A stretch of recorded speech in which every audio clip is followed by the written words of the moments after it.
Hello, guys. Welcome back to this live streaming in which I will analyze and wait, I will comment this controversial episode, an episode that was simply criticized here and there, sometimes randomly. Sometimes, yes, I could understand these critics. Maybe. And some other times they were just random critics from a toxic fandom. So, anyway, I'm here to analyze the entire episode and see and tell you, not see, but tell you what's my thoughts. Once again, I wanted to tell you these are my thoughts, and these are not what you have to think. You are free to think whatever you want, as much as I am free to think what I want. So you can agree with me or not, but anyway, it doesn't matter to me because these are my thoughts. So as much as you have your thoughts, I have mine. And that doesn't mean that you have to impose your thoughts on me. I'm just making this live streaming to share with you my thoughts that are not going to change. So even if you try to let me change my mind by saying things here and there, no, my mind is not changed so far. So if you don't like Shingeki no Kyojin anymore, that doesn't mean that I don't have to like Shingeki no Kyojin anymore. It's just your way of thinking. But I still love Shingeki no Kyojin, and I'm so proud to like it no matter what. Okay, let's go ahead. We see, okay, as always, if I look down, it's just because I have my thoughts written down here below so I don't skip anything. First of all, we see this first scene in which Hanji is shooting other Jaegerists because we see that even if they have these wings of freedom, they are searching for Levi and Hanji. So, anyway, they are staying on the enemy side. That means Flock in this moment. I really like the moment in which Hanji, you see that Hanji is crying because I think that Hanji was always the type of a character who was laughing, who was saying laughable stuff and things like this. But at the same time, here in this season 4, you see that Hanji is having a sort of a crisis, mental crisis, because she doesn't know how to handle things anymore. She has never expected, actually, how to handle things like this, because she has never imagined that the things could have gone so far away from her thoughts. And I think that this is the first time in which Hanji feels so confused, feels so lonely. Yeah. So when she's crying in this episode, it makes me understand that she's crying for the situation. She's crying because she is forced to shoot a Jägerist when actually some months before or years before she could have never done this because Hanji was supposed to be the commander of the Chosahedan, or anyway the commander that could help the military forces going ahead with the other new missions. And anyway, she was supposed to protect Paradise. But as you can see right now, the things are going to collapse because Paradise is no more the Paradise of before. And now we see that everyone was going against the other one. So um, Hanji is in a sort of a situation that she also doesn't understand anymore. Plus, she is no more protecting the people she was supposed to, but she's attacking them, she's shooting them. So let's try to put ourselves in Hanji's position. I don't think that this is something great or something good or something that she would have done before, but she's forced to do so in order to protect her life and Levi's life most of all. So I think that I really liked the moment in which Isayama decided to show her fragility, because as I was telling you, Hanji was not supposed to be a fragile character. She was always being the character who had the solution, who was investigating, who was searching, etc., etc. But right now, it's like as if everything is going on top of Hanji's shoulders. Also because Erwin is not there anymore, Levi is in a bad condition, so everything is collapsing, and she's in the middle of all this situation. I think the this beginning of the episode shows you, yeah, a Hanji that usually was not like this. And this is so great because even a character like this, as much as what happened with the Sasha, even a character like this is showing her fragility now more than ever. And it makes you understand that it's no more time to laugh in her case. So I really liked that Isayama is showing once again how cruel the world can be, because actually Hanji is, yeah, forced to kill people who she was supposed to protect in the previous seasons. So yeah, the world is really cruel. um and then while she is curing the Ackerman, that means Levi, she is talking about these special race, even if it's so bad to say it like this, but let's say she's talking about the Ackerman, and by what she's saying, she's also analyzing everything that she's saying, because that's a characteristic of Angie. I mean, while she's talking, she already is analyzing everything that she's saying. And actually, we discover, thanks to this episode of Levi that was almost dying, etc., etc., that the Ackerman, they have a great resolution, they have a great determination that goes even beyond death, especially if they have a great mission. And these can regard Levi, but also Mikasa for the same reason. Both of them, they have a great mission to fulfill. And until it's not done, until it's not finished, they are not in peace. They cannot live in peace. So this instinct of surviving that comes from the main action that stays before everything, that means the mission, is quite important. And I really like this moment between Hanji and Levi, because if you remember in previous seasons, especially, I don't remember where exactly, was it season 2 or was it season 3 part 1? Right now I don't remember clearly, but I remember when Hanji was blushing in front of Levi. Yeah, I think it was a season 3 part 1 with the coup d'etat. Yeah, and she was there with him, and she was destroying the entire room. Do you remember when Levi appeared? And when Levi appeared, she didn't know how to answer anymore, because he was just asking, "What's going on here?" And Hanji was saying, "Oh, I'm just trying to find a cockroach that was in this room. That's why I was destroying all the room." But I think that in that moment she was embarrassed because Levi was there looking at her in that way. I don't know. I have that feeling that between Hanji and Levi there is a great connection, a special connection.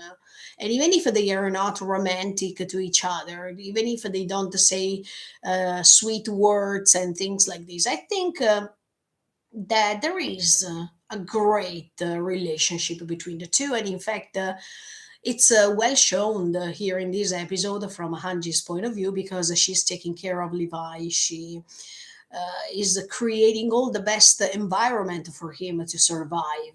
And this is so great. But if you noticed, the scenario that is surrounding them is a forest. And I wanted to remark this because, especially in season 4, we see how the forest is really important to this story the more we go on.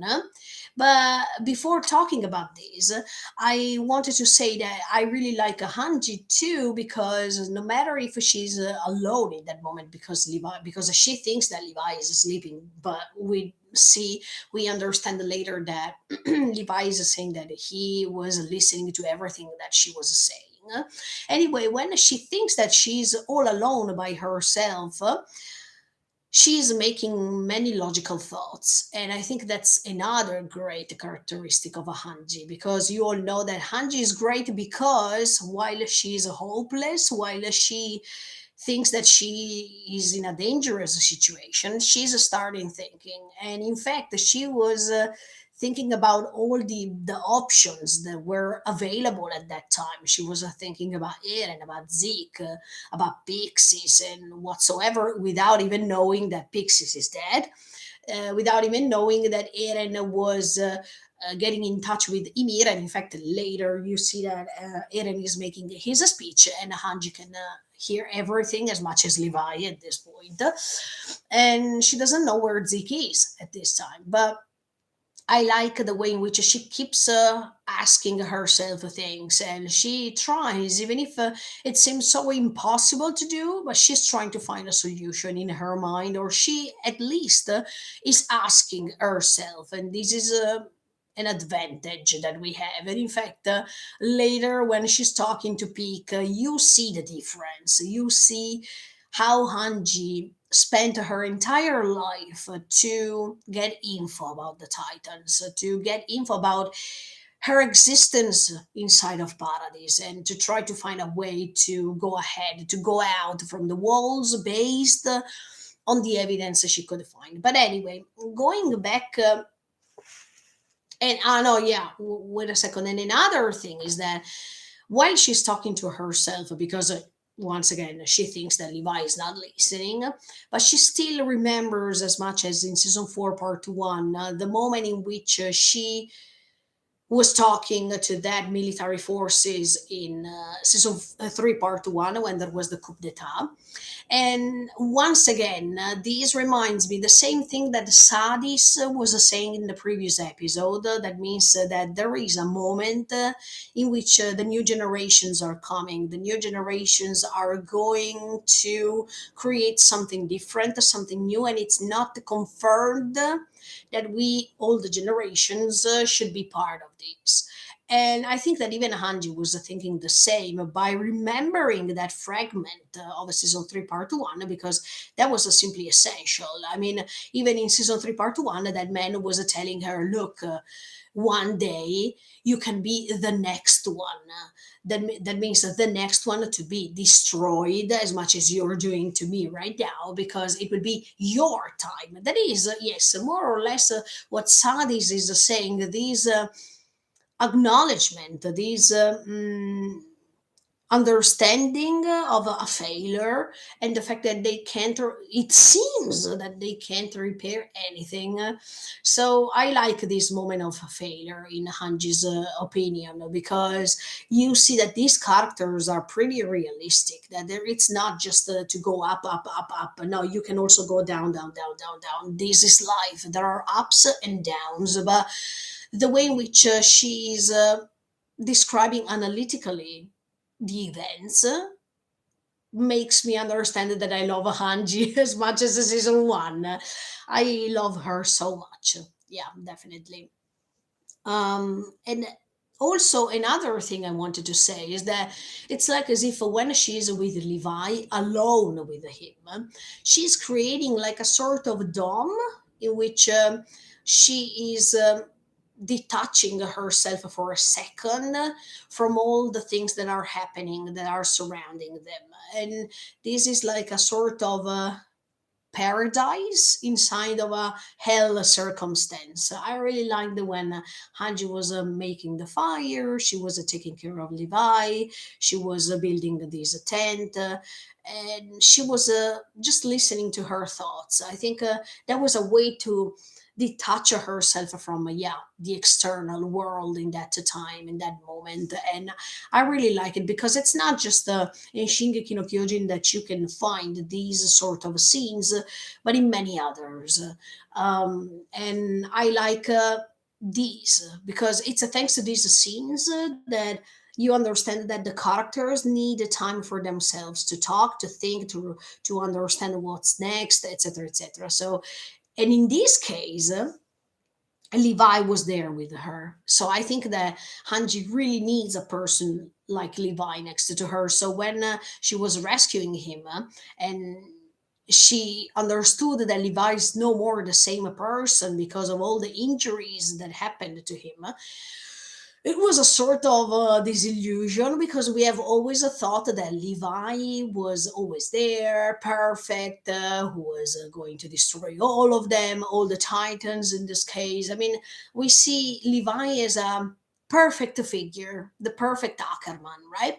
But right now we see the decadentism, let's say it like this, of Levi, in which everything is falling apart, and he also would have never imagined a scenario like this. So, anyway, no matter what's going on, Hanji still needs Levi, and the way in which she's taking care of him is pretty obvious to me. Mm. And then she's saying to Levi, maybe it would be nice if we can live here together. Yeah, it's a way to escape from the responsibility that she has, a way to escape from all this disaster because she also feels guilty because of this, because she couldn't find a proper solution. So both Hanji and Armin are saying or are thinking that Erwin was making a wrong choice, or in the case of Armin, that it was better if Erwin survived instead of him. But I think that even in Hanji's point of view, many times she was saying, "Oh, Erwin, why did you decide to put me as a commander here? It would have been better if you put somebody else."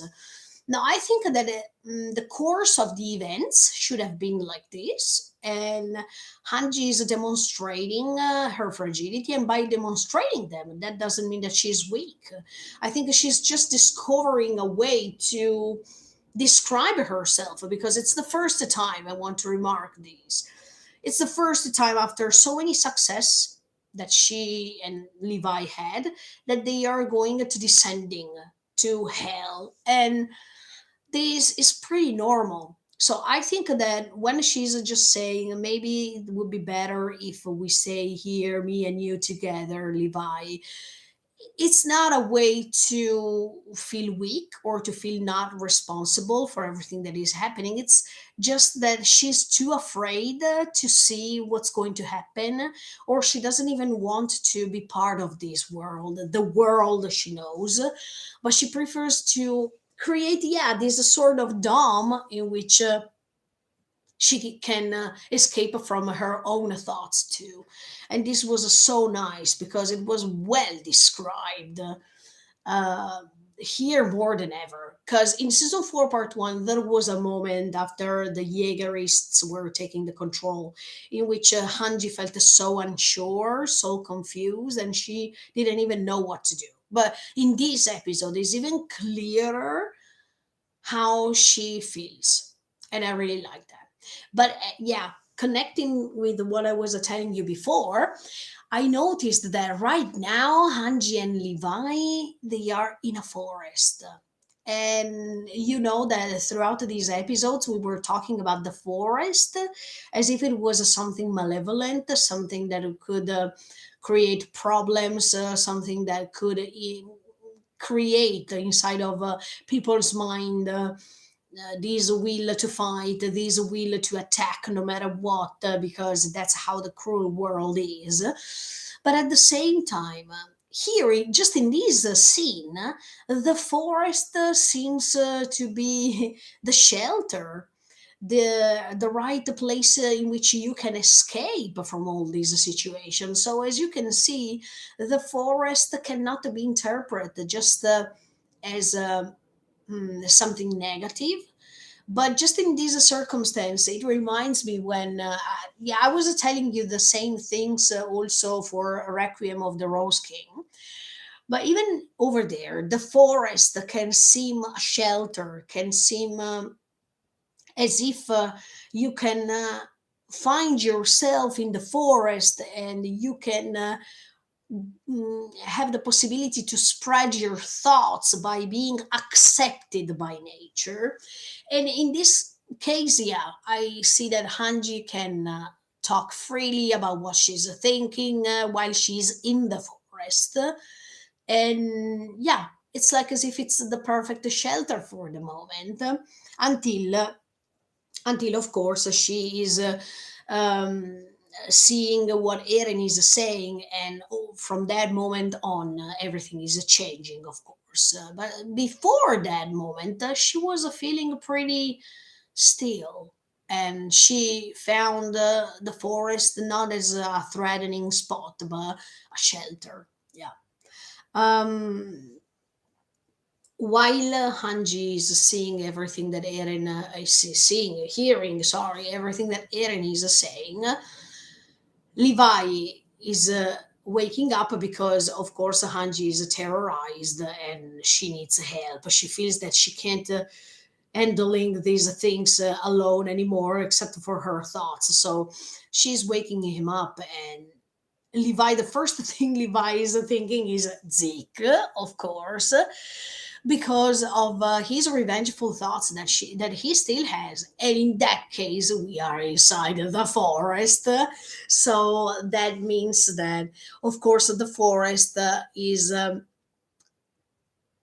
helping him collecting these revengeful thoughts. I mean, it's like as if Levi is a victim of this theme of the forest, and in fact he is inside a forest right now. But if you remember, Levi many times was inside the forest. We can see it in season 4 part 1, we can see it in season 1, we can see it even if I'm not wrong, even in season 3 part 1. Yeah, because they are creating the coup d'etat, but they are inside a forest because they are hiding. So, as you can see, Levi is always connected to the forest. Maybe because he is one of the main protagonists who wants to fulfill his mission. That means these revengeful thoughts that are going to be achieved, in my opinion. Because, as I was telling you many times, I'm pretty sure that he is going to kill Zeke. So. That means that this cycle of revenge somehow will end, but this is in contrast with what the world should be. That means to find another way to go ahead in the world instead of collecting these revengeful thoughts. But anyway, I think that Levi is feeling as if he is a failure because. Um, he at that time in season 4 part 1 he didn't understood Zeke's intentions when he was taking them into the forest. I mean, no, he was taken into the forest, but he was always searching for the wine, etc., etc. So Levi feels guilty because if he could have realized somehow that what was going on was something terrible coming.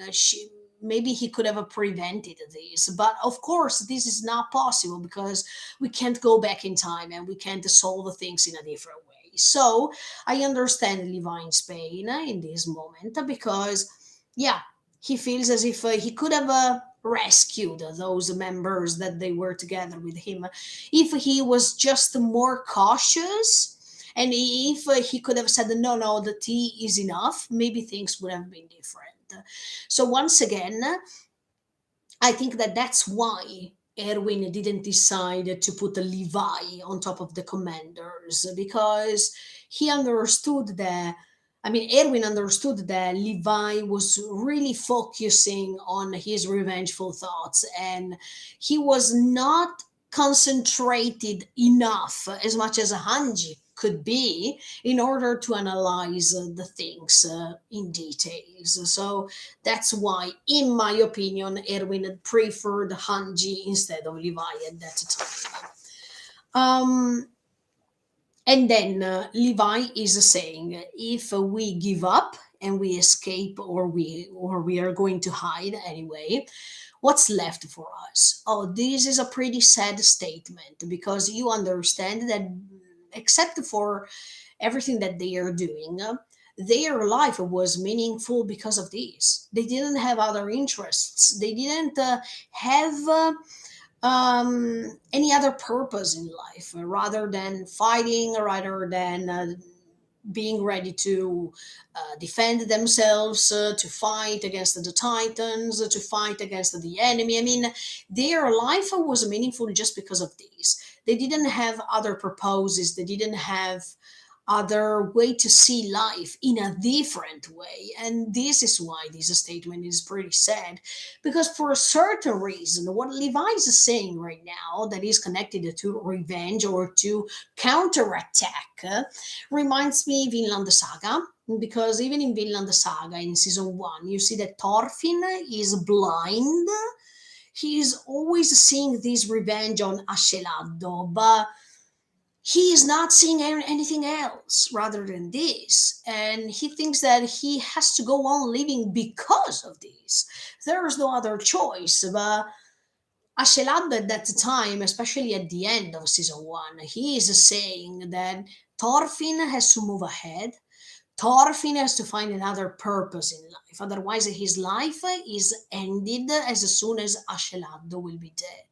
And this is pretty nice, because if you think about Levi, they have so many things in common in this moment of the story. And I hope that right now, Levi, even if he feels hopeless without following or fulfilling this mission he has that is pretty revengeful, this makes me understand that if, as much as for Thorfinn after Ashelado, there will be other things to do in his life, that means create Vinland and to fulfill the purpose of his dad.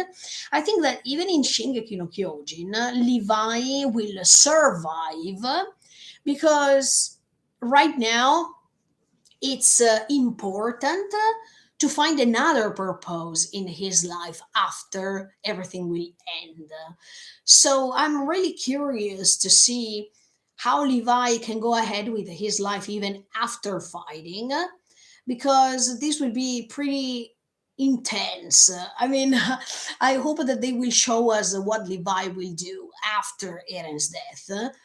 Maybe he can be helpful for the new generations, as much as Mikasa will be so helpful. Because I want to remark this to you: he is an Ackerman, and his memories will not be erased. So he has a great power, actually, mm, to create something good for the new generations. So I think that that would be so great if Levi can find another purpose in life really soon after. So even if now he feels hopeless, because he's thinking that there's nothing else that he can do, no, Levi, I think that right now you're too blind, because your revengeful thoughts are more important than anything.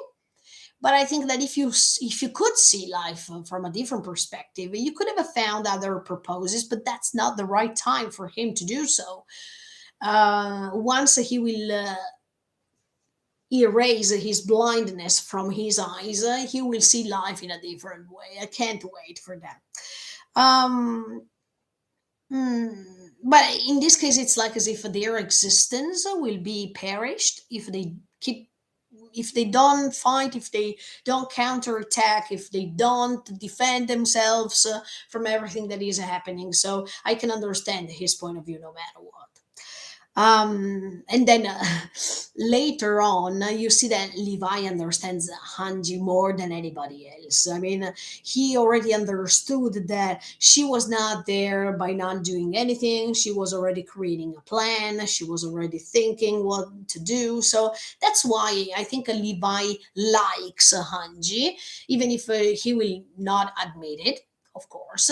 But I think that Levi really respects and admires Hanji's will to go ahead or to find plans and plans that can help them in the worst situations. And in the case of Levi, you see that Hanji is creating this character because unfortunately, Levi can't move. I mean, he can't walk, otherwise, the cart was meaningless. He lost one eye, and all this part of his face is gone. I mean, he can't move it properly. So, I think that Levi, for the first time, is not the person who's rescuing others, but he's rescued. And this is something new because usually he was the one who was coming to rescue Eren, to rescue Mikasa, to rescue Erwin, to rescue the humanity living in paradise when there was the need in season 3 part 2 by defeating the beast titan. I mean, he was always the pupil. I mean, he was always the star shining where when the night was simply dark. But right now the roles are exchanging, and this is something new for Levi. Let me tell you. I think for one time somebody else rescuing him is something great because that makes you understand that Levi is not perfect. The Levi, no matter the fact that he's an Ackerman or not, he's fragile too. And I really liked these, to be honest. I've always liked the Levi because, of course, he's having this kakoi attitude, but also because he had a really sad background story that could let him become like he is now. But in this moment of fragility, you understand that someone is taking care of him. And this didn't happen even when his mother was dying, because at that time, Levi was always over there in a corner and nobody took care of him until Kenny arrived. So I think that Kenny, Hanji are, especially his two friends in the background story, are so important to Levi. And I think that even Eren is important to Levi in a different way, of course. But he, many people online, they are saying that Eren resembles Isabella. Actually, they have the same eyes structured. But I think, yeah, that in that case, Isabel was liked by Levi because of her determination, because of her will to go ahead. And I think that Eren has these characteristics. So that's why I think Levi could take care of Eren as much as he was taking care of Isabel in a different way. But he finds this connection somehow. But anyway, okay, I go back to the episode. 1 second. Um, then, when Levi is saying clearly, I wanted to kill Zeke, I told you already in the previous episodes that it was obvious that Levi was surviving. It was obvious that his mission would have been this till the end of his existence. So I think that Levi will not die until he will kill Zeke. But at this point, I already told you, I think that he will survive no matter what. And he will be a hope for the future, maybe together with Mikasa. So I'm quite confident about this. Um, uh, he wants to kill Zeke, but at the same time, he's asking the help of Magath and Peak. And I wanted to connect with what I'm saying right now with the title of the episode. That means pride. This pride that is smashed into pieces because a person like Levi that is asking the help of the enemy just to reach his goal. This is a way to disrupt, this is a way to break this pride that he had throughout all this time because he was always thinking that he could kill Zeke alone by himself. But in this case, he can't do it anymore. So he has to step on his pride and ask the help of two enemies, Magath and Peak. This was something crazy. But from these things, you understand that no matter what you're going to do, the mission is more important than who's going to help you or how you can reach the end of that mission. So Levi is giving this mission such a great and importance that he is even ready to step on his pride in order to reach it. Wow. Also because this mission is based on a promise that he made to Erwin. So as you can see, no matter what, the promise that is more important than anything, more important than even your pride. So this title of the episode is not a coincidence. It's just a way to describe all the characters based on this, based on pride. And you will see throughout the analysis that we will understand how pride is playing a great role here more than ever. But anyway, did you understand? I mean, his pride was stepped on. I mean, you see as if Levi is stepping on his own pride, and uh, this is connected also with his health conditions because he can't walk anymore. And once again, it's like as if he is forced to do so because there is no other choice. And in fact, he is taking to the account the fact that Megath and Pick, they have the same purpose because Pick, especially Pick, who was always staying next to Zeke throughout all that time and who was attacking Paradise next to him, was feeling betrayed by him. So, what a great chance to create some alliance, especially with the person who was betrayed by Zeke. This is a great strategy, in my opinion. And at the same time, we have a Magath, who is the commander of a Peak in this moment. And let me tell you, I really liked the moment in which Levi is asking Magath, are you going to listen to me or are you going to shoot? It's your choice. Yeah, Levi is always spreading this free will. And that's why I think Eren likes Levi for this reason, because I think it's pretty coherent. I mean, um, Eren is always spreading this concept of the free will, especially now in season 4, part 2.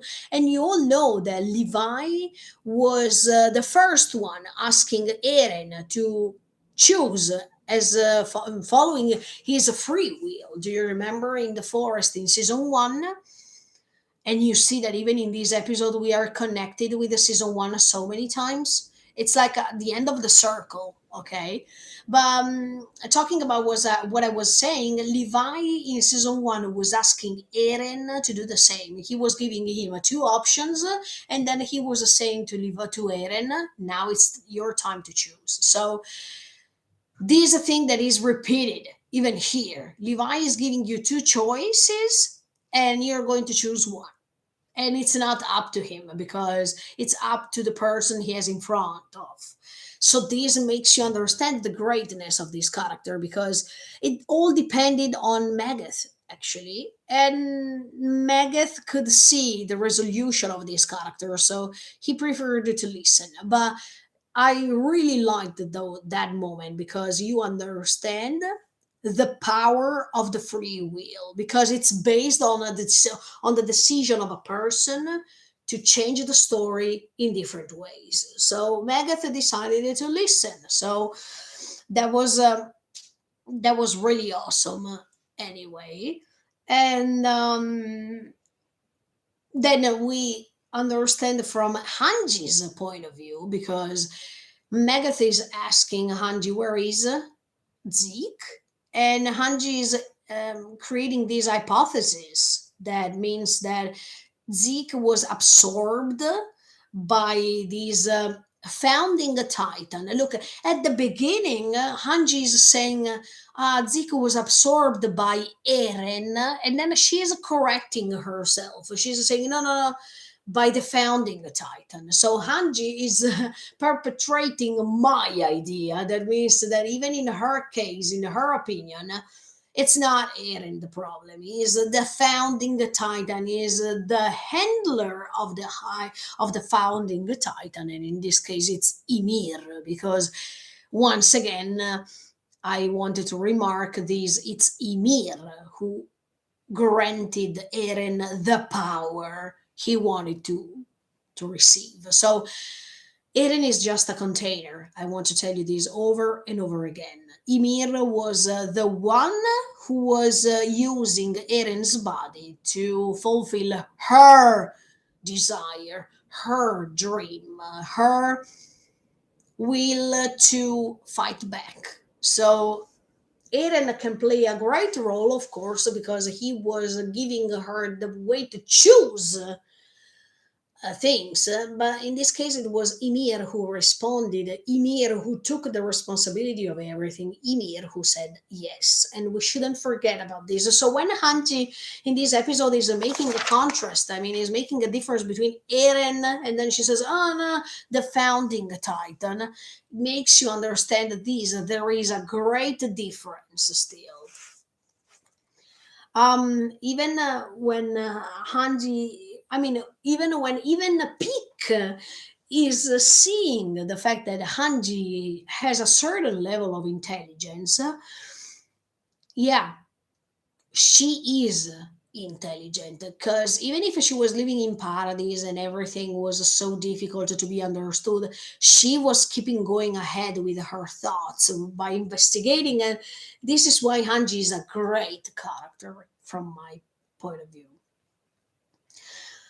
Oh, okay. And now there is the first polemic that happened in the fandom from what I've read recently.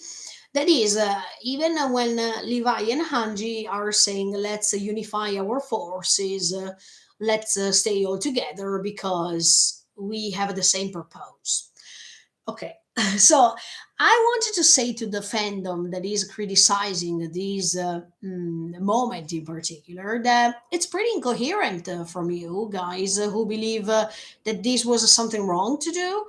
First of all, because this is going against your thoughts. I mean, most of the fans are saying that Eren is wrong, that Eren is creating a genocide, and that Eren should have behaved in a different way. Eren should have found a different way to communicate with the rest of the world instead of killing all of them, etc., etc., etc. Especially even Armin was saying the same thing. But let's say that basically the fandom was condemning Eren because of this atrocity that he is creating. And now that people wanted to unify their forces, they are wrong. Why? I mean, this is incoherent in my opinion. If you say that Eren was wrong and that there should have been another way to solve things instead of destroying the world, now that people wanted to join forces, what's the problem? This is the other way. The other way you guys also wanted to find. That means to stay together instead of creating other conflicts, staying together instead of going always one against the other one, etc., etc., etc. So I don't understand when people, fans, are pretty incoherent in this story. They want something. I mean, when they see that people are unifying themselves and they are creating these alliances, they are wrong because they prefer that they stay one against the other one and they are keep fighting one against the other one. Then, when Eren wants to destroy the world and wants to put an end because he's choosing to stand on one side instead of the other one, he is wrong because he's doing something like this. What do you want? Do you want people who are getting in touch with one another and create an alliance, or you want that Eren destroys the world, or do you want that there are other conflicts, or do you prefer that there are people who are trying to talk, match things, and understand each other, especially if they have the same purpose? So I don't understand this incoherence that usually the fandom is spreading, not just in this scene, but even later. Later, oh, it's a mess. But let's go step by step. Anyway, I don't think that what Levi and Hanji made was something wrong because at the end of the day, if you find a person that has your same purpose and they can help you becoming stronger because of the goal you wanted to achieve, And especially because they are all Yumi no Tami except for Magath, okay? But Piki is a Yumi no Tami, and she was betrayed too. She was following Zeke too. She was disillusioned about Zeke too. She is always thinking about her dad on the other side of the ocean too, as much as all people, all characters are thinking about their dear people to protect. So I don't think that these aliens is something wrong. It's just another way to create the story, another way to find another escamotage to um, create something different. That is not something wrong, actually. Levi can't move anymore. So, what he was supposed to do, we should put ourselves in the minds of these characters. Levi sees that his life is ended because he can't move, because he lost one eye, he lost two fingers. So, it's like as if his existence is gone, even if it's not true. But in the moment we are analyzing Levi right now, that's what's happening. Levi feels hopeless. So when there is the chance to find hope again, why not? I think that that's why. Sorry, I'm moving the table a little bit. A technical problem. No, that's why I think that Levi is not wrong by doing what he's doing, because if I put myself in his position, there's a way to be hopeful again. And yeah, of course, as I was telling you many times, Levi should know that his existence is not finished just because he can't counterattack anymore. If you followed my thoughts some minutes ago, you understand what I mean. But Levi doesn't see anything else rather than do so because he was born like this. Kenny, instead of teaching him hello, the first thing he did was to give him a knife. So you can't expect that for Levi everything is gone and he can forgive Zeke and he can think this and he can think that. No, the more he finds a connection, a way to reach his mission once again, he will accept it. So, sorry, I put the table back. So I don't think that this is incoherent. You think that it's incoherent just because Pick is there, and it means that Levi shouldn't agree with the Peak because the Peak was helping Zeke at that time to destroy Erwin and all the others. Yeah, okay, fine. But right now, even Peak feels betrayed by Zeke. So it's not the same as before. And it's a little bit different. Anyway, the main protagonist who destroyed Erwin and all the others is not Peek. Peek was just there helping Zeke, but Zeke was the one who was throwing the rocks. So for Levi, he's the culprit. I don't find any incoherence here, to be honest. Then we pass from another scene after the opening, and you see that John is covering his ears. I really liked the way in which they were describing the feelings of these characters and how they are going ahead with everything. Because in the case of John, it's like as if by closing his ears, he didn't want to listen. He didn't want to be part of that world. He wanted to detach himself from the reality that he was living. And it's also a way when you prefer not to listen, it's a way not to create a responsibility for the future. It's a way to escape. And I think that John is always like this. I mean, was always like this, especially in season one. And once again, I wanted to say this episode makes a great importance because it makes you understand the difference of these characters between season one and season four, part two. It's a connection to the loop that is repeating events over and over again in the same setting, but the characters right now are different. So, like in the case of John, for example, because In season one, we all know, especially at the beginning, John didn't want to take a responsibility. John didn't want to join the Chosahedan. John was fragile, was not courageous enough. He was preferring to live a life without a responsibility, without taking any decision, without, being responsible for others. Absolutely.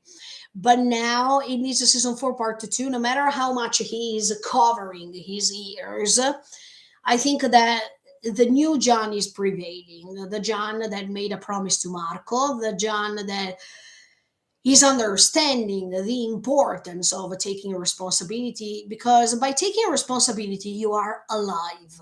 If you don't take responsibility and if you just go with the flow by following the orders, you're just living your life passively speaking. You're no more active, right? So it means that you're not alive anymore. But and even if it seems that it's more comfortable to live a life like this, it's always a thanks to a promise, the promise that he made to Marco, that his perspective of lives are changing from that moment on. And absolutely, we see an evolution of John that was simply amazing. I really love John's character. So even if now he's trying to avoid all this and he's trying to s- step away from the world he's living to try to find a way to escape from it, he can't. He's stuck in that world, so he has to find a way to go ahead in the forest, as much as Nicolo was saying. So even if it's hard to defeat these forest and to defeat these concepts that the forest is bringing, you can't do anything else rather than keep fighting, rather than take your responsibility and go ahead. So I think that John is having this moment in which he feels so confused, in which he feels as if everything is hopeless. That, I mean, I think that even John is thinking, "Oh, look where I am right now. I have never expected that by joining Chosa Hedan I would have felt like this right now. I would have found myself in this position in which I have also to feel guilty because of my freedom. Because do you remember what he said in the previous episode? John described logically what's going on, and he was reaching the statement. I mean, he was reaching this opinion in which he is thinking, look, Eren is destroying the world for us. So it means we are the people who should feel so bad right now because the world is saved because of us. So we are also the culprits here because of the world is destroyed. Because if we were not born, maybe Eren didn't have this idea to save the world for us. So if we compare John of season one with the John of season four, part two, it's something really different. John of the season one wanted to stay away from everything because it was better not to go outside of the walls and risk your life, right?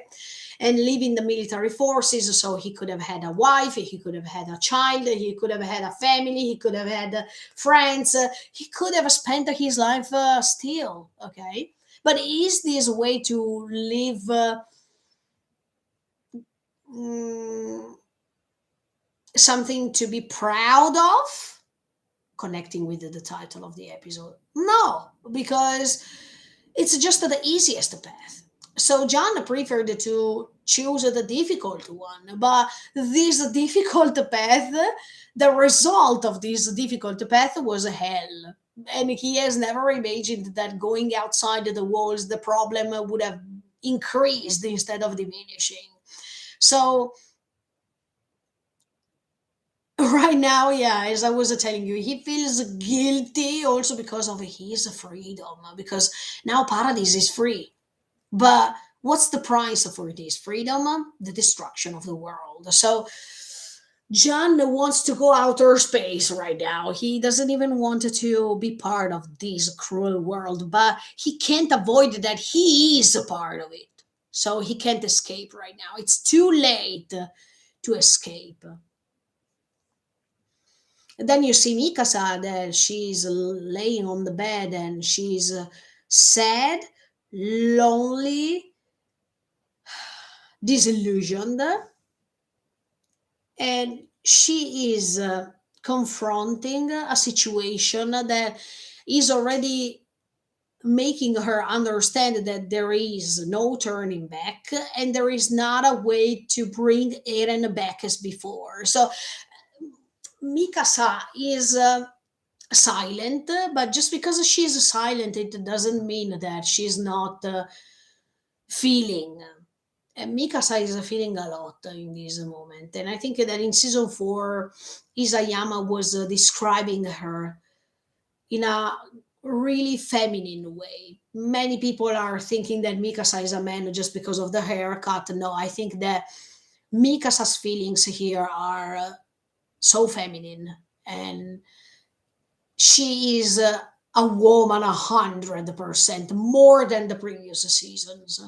While in the previous seasons she was fighting and that's it, because of the purpose was that to save Eren, etc., etc. Right now, she's digging inside of her heart and she's exploring these feelings, especially when she's alone, when there is no guarantee that she's surrounded by other people she loves. So the more she's alone, the more she's experiencing herself more. She's focusing on her more than the rest. So I think this experience can help her a lot.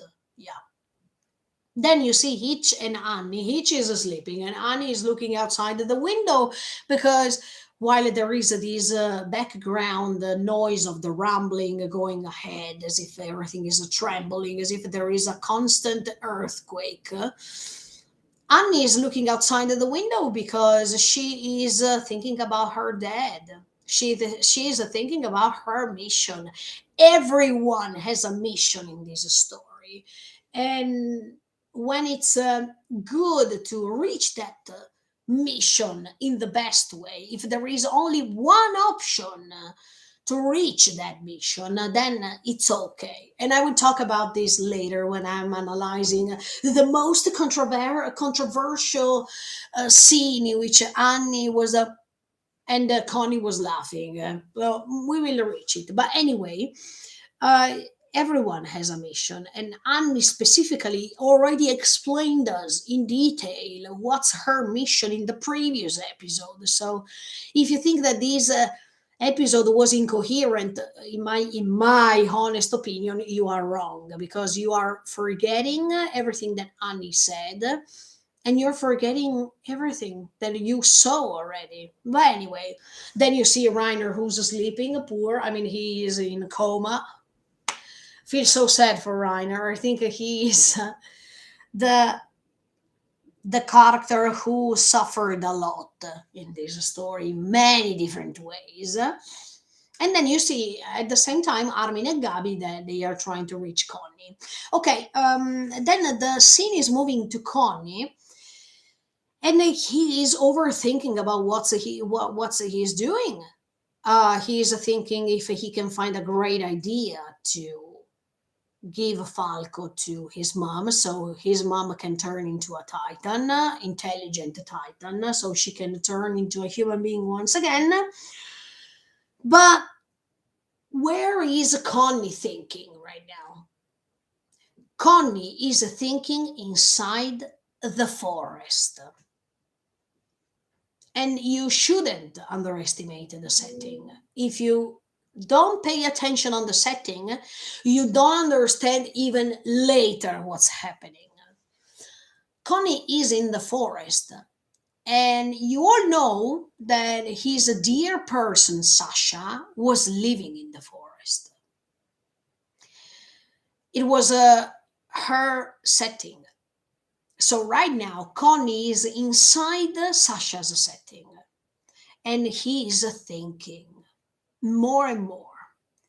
I think that in that moment in which Connie is thinking still about how to give Falco to his mom, Sasha would have never agreed with what Connie is doing. Also because Sasha was the first one not killing Gabi. She was just killing the military forces, I mean, the guards and whatsoever, but she was sparing Gabby. So if Connie, and later, in fact, we see that Connie is asking Sasha's opinion indirectly, no, Sasha would have not been happy about this because she has always rescued the kids.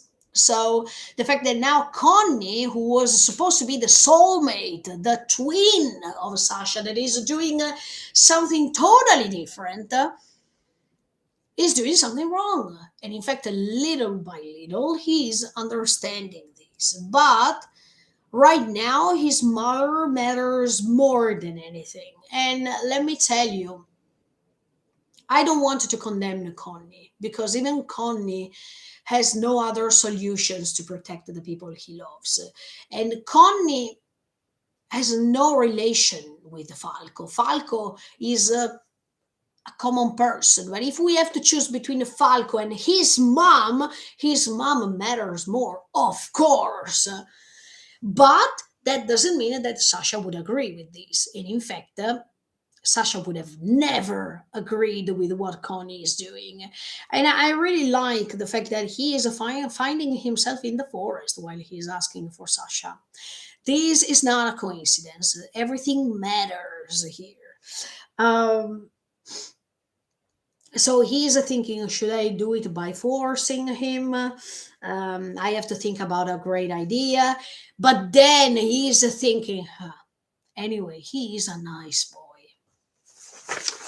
And then he's saying, he has never complained about following me or coming here camping in the forest. He should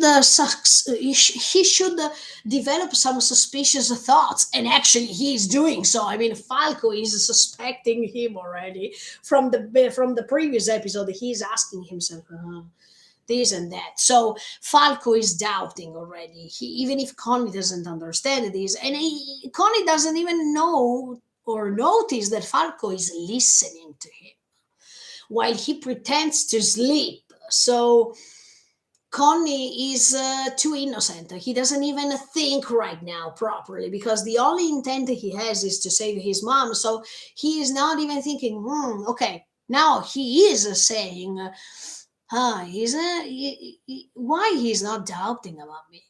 Yeah, it's a nice question, but you should even understand or taking for granted the fact that Falco can suspect you. So the fact that right now Connie is focusing too much on the purpose he wants to fulfill makes you understand that he is forgetting about. I mean, he is looking like this, but he is forgetting about all these around him. And this is wrong. This is a mistake that he's making. And in fact, later we will see. But um, then he's asking himself, is he really trusting a person like me? And in that moment, he's thinking about Armin and all of the discussion they had in the previous episode. Yeah, because Connie is pretty honest to himself. He is understanding that he is doing something wrong. He is understanding that people shouldn't trust him because he's too weak. And yeah, Connie is representing the human beings because even human beings, they are weak. So I don't find any incoherence over here. And I really like the fact that you see how life can be so difficult sometimes, that life or the world can be so cruel to let you think things like this. Um, and then, of course, as I was telling you, he is invoking Sasha and he is saying, Sasha, would you understand me right now? Would you know how I'm feeling right now? Yes, but also no. I don't think Sasha would approve something like this based on her actions. So, no. Then Falco and Connie reach Ragako. He is confirming that he heard Connie talking to himself in the previous night. And he is also remembering the fact that Sasha was killed by Gabi, so maybe Connie wants her revenge, his revenge because of this. But Connie is saying, no, no, no, no, because Connie is saying one thing that is a little bit incoherent with his behavior he had previously, but he's saying, "No, no, I don't want to get my revenge on what happened to Sasha because I know that that moment was a moment of attack. I mean, it was a moment during a war, so I understood that Gabi was killing Sasha just because it was a revenge that she was perpetrating throughout her actions. But let me open a bracket. Yeah, Connie, if you understood this for real, you wouldn't have complained throughout all the times. Because Sasha was dying. I mean, you wouldn't have complained to Eren by saying that Eren was the fault guy who put Sasha, who condemned Sasha to death, if you really thought what you said in this episode. But also because Eren was just following the events that he saw from the future, and he thought that everything was already written. So yeah, I understand this sentence of Connie, but at the same time, I think that it's okay, a little bit incoherent. Um, b- Also because he has another purpose right now, so he wants also to detach himself from that thought that Falco is having. Also because now he's thinking something else. And then I really like the tension that is spread here in this moment because Falco is saying, "Why are you showing me this?" Because Connie is showing his mom in that condition. And there is a moment of tension because there is a silence, and there are these great eyes that are matching the Connie's and Falco's eyes that are so scary because you don't know what's going to happen now.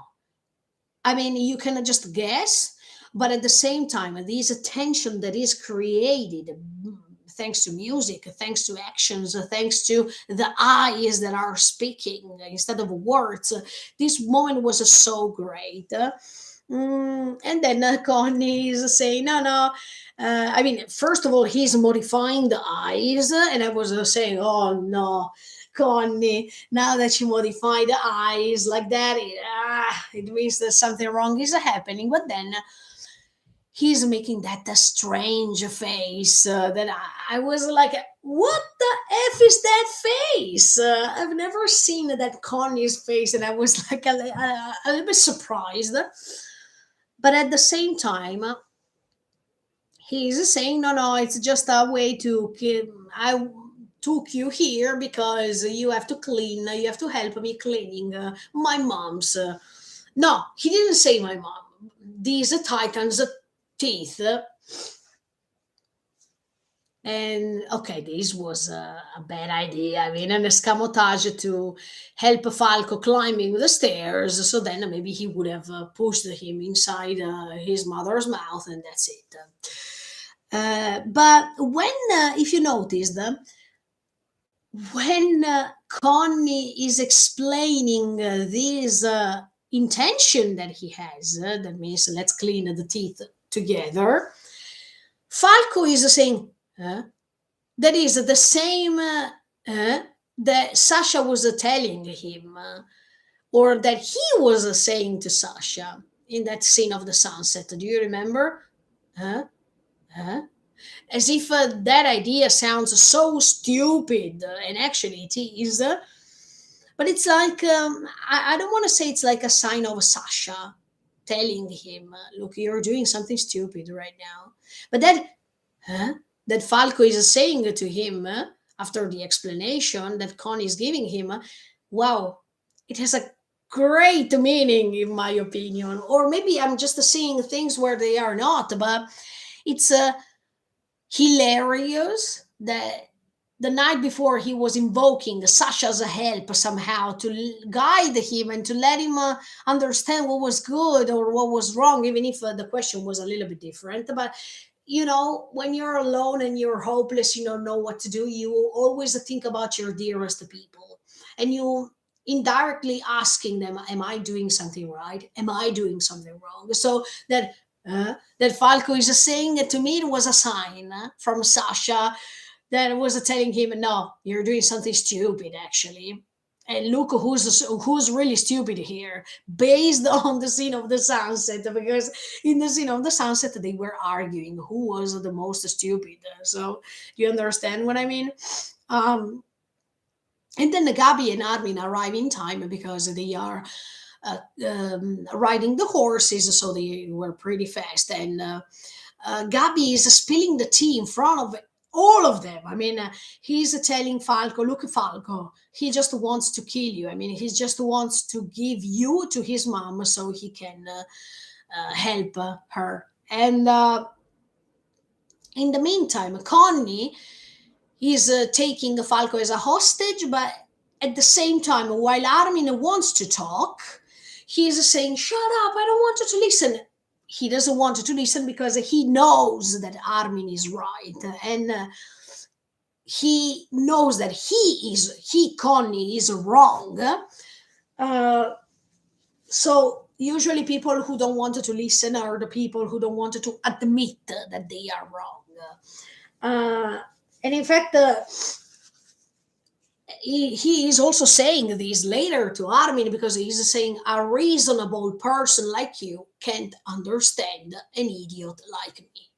And this is the evidence that Connie is saying that makes you understand that Connie already realized that what he's doing is so bad.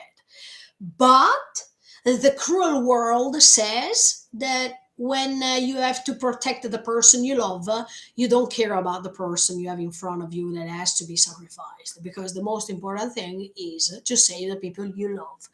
That's the motto, let's say, of the cruel world.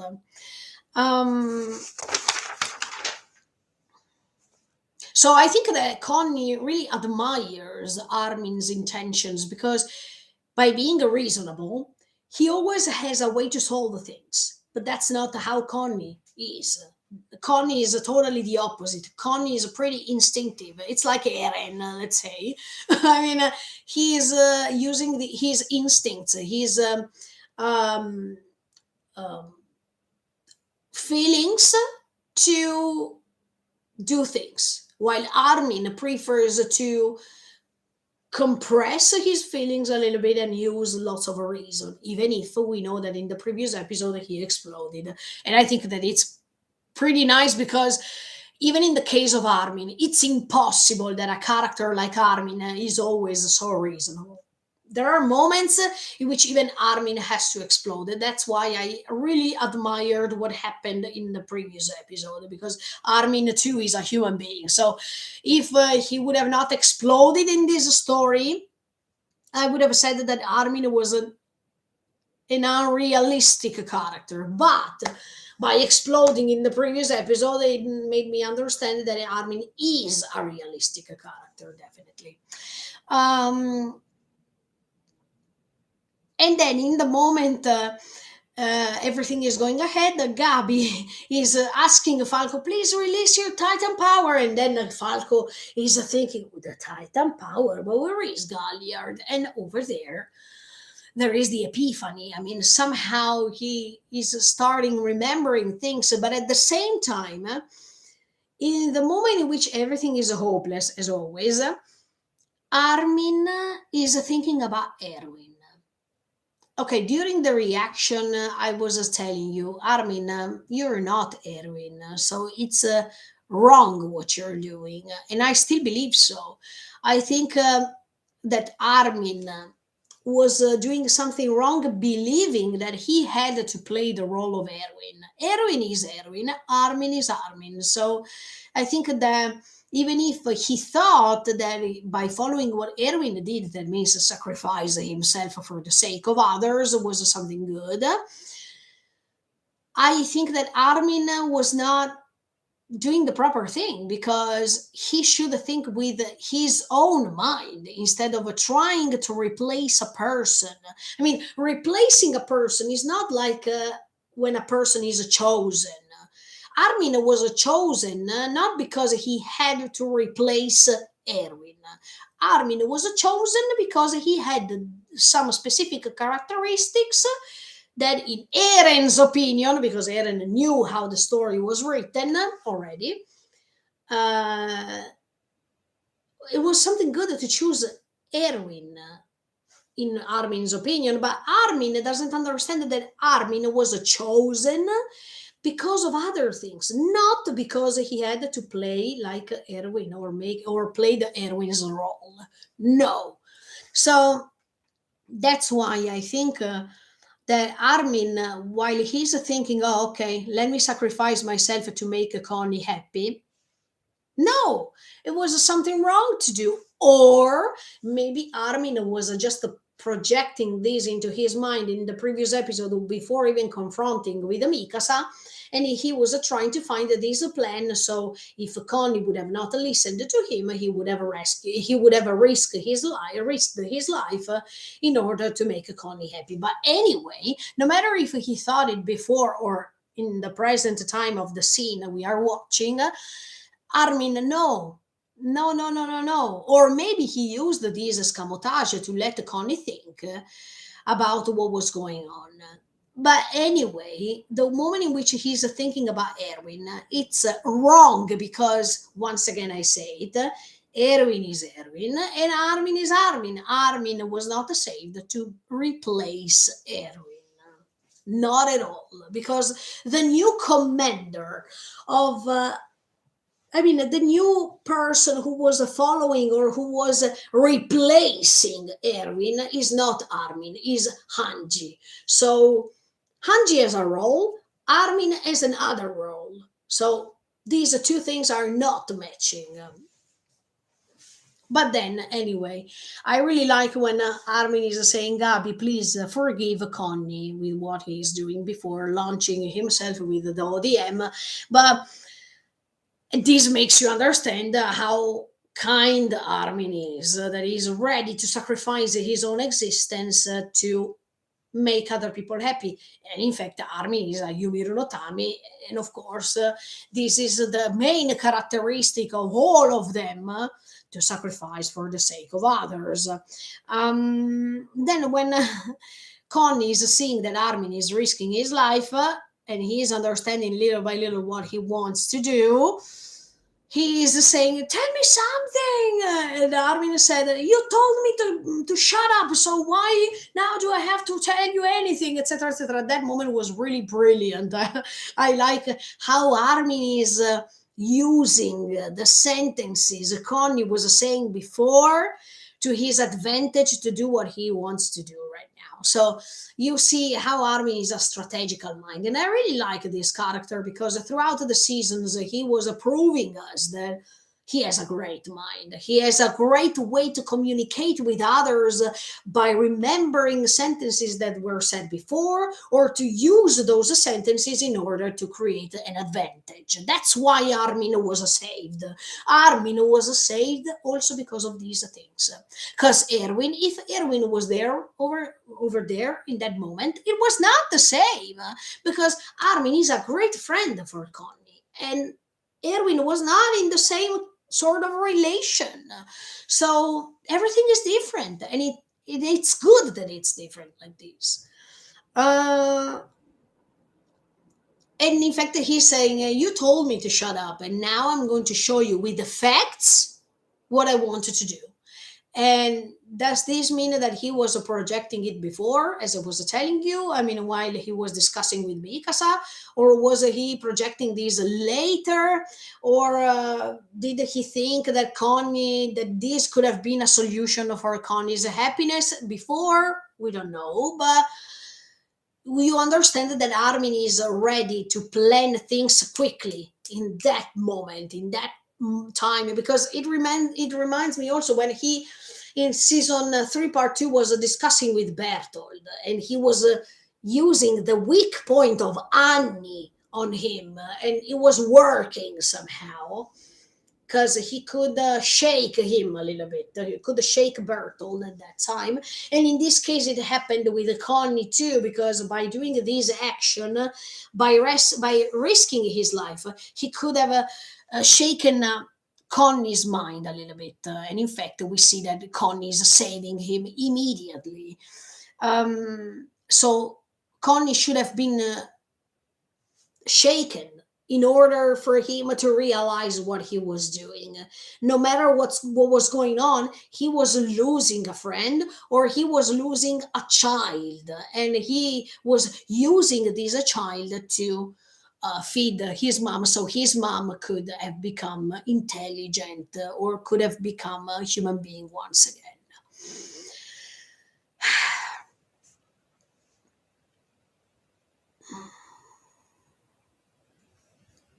So when Connie is saving Armin, he maybe is thinking, even Armin could have been great because he could have saved my mom, but in that case, Armin is my friend. So even in that moment, why Armin no and Falco yes? It's just because of the bond. It's because of the bond that they are having between each other. Armin and Connie, they spent lots of years together. So you can't compare it. But at the same time, on the other side, you have a child, you have a Falco, who has always approved to have a great mind too, who has approved lots of times that he was not just standing on Marley's side on purpose, but throughout the season 4, I mean, before, yes, because actually we can't deny the fact that even Falco was staying on the other side, and before everything that happened in season 4, part 1, he was having the same ideas as all the others in Marley, as honorific Marlians. But once he joined also that side of a paradise, and once he met Eren, he was starting believing some other things that they were different, and that made Falco become a great character because he was able to make a division, make a distinction between what was good and what was wrong to do. And that's why I admire Falco's character, and I hope and I'm pretty sure at this point that he will survive even later. I mean, he will survive, but he will have a 13 years no matter what, so he will not survive.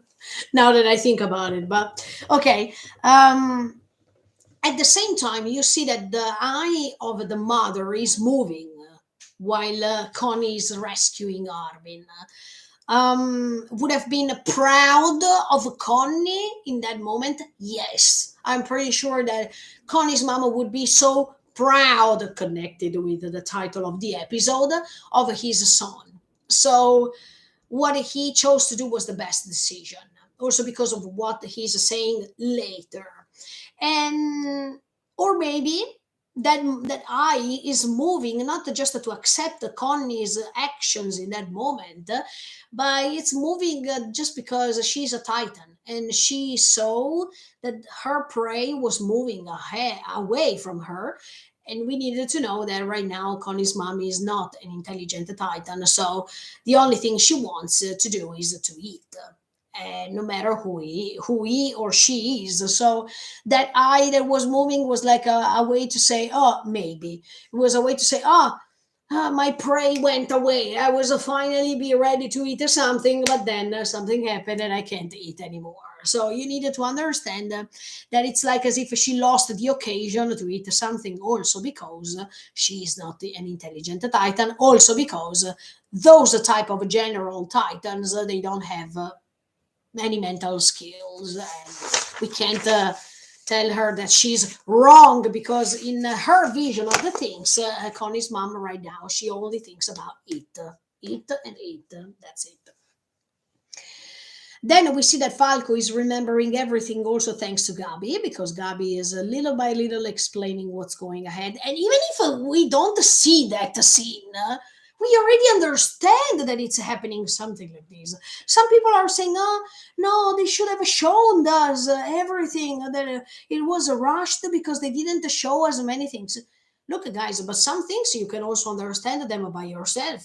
I don't think that there is the need to show you Gabi that is saying to Falco, for example, now Colt, your brother, is dead because of this, this, and this. It was an unnecessary repetition because we already know what happened. So that scene, that frame in which you see Gabi hugging him and Falco that is having, that is saying, Nissan, It's not because he is just remembering everything in that moment, also because you know that the Titans, once they become intelligent, it takes time for them to remember things, right?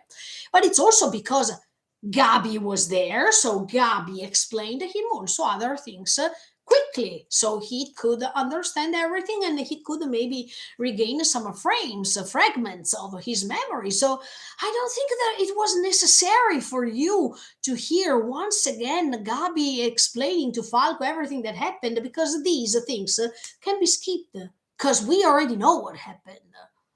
That's why I didn't feel as if something catastrophic happened if we didn't see this, for example.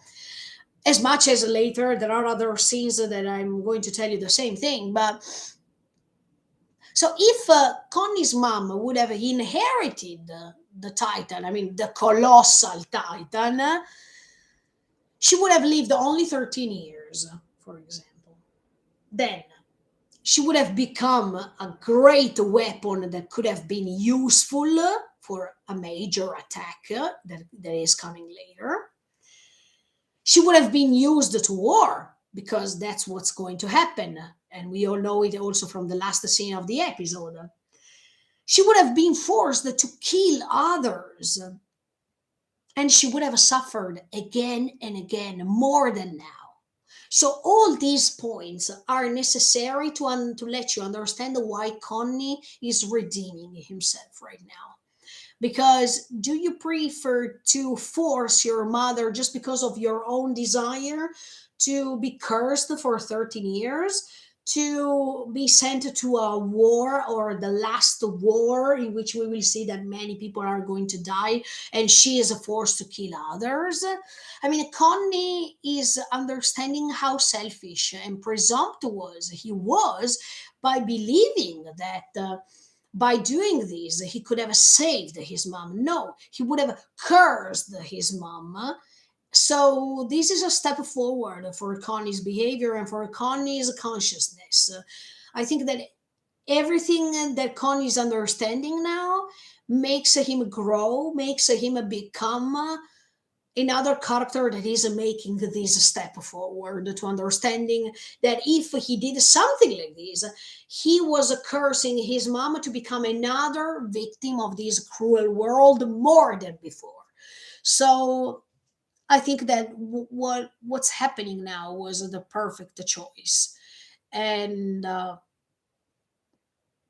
in fact, later he's saying, I don't think that my mom would have been proud because, I mean, he's saying, my mother wanted me to become a soldier that could protect others, but look at how look at how her son turned into a person who was even able to let her eat a child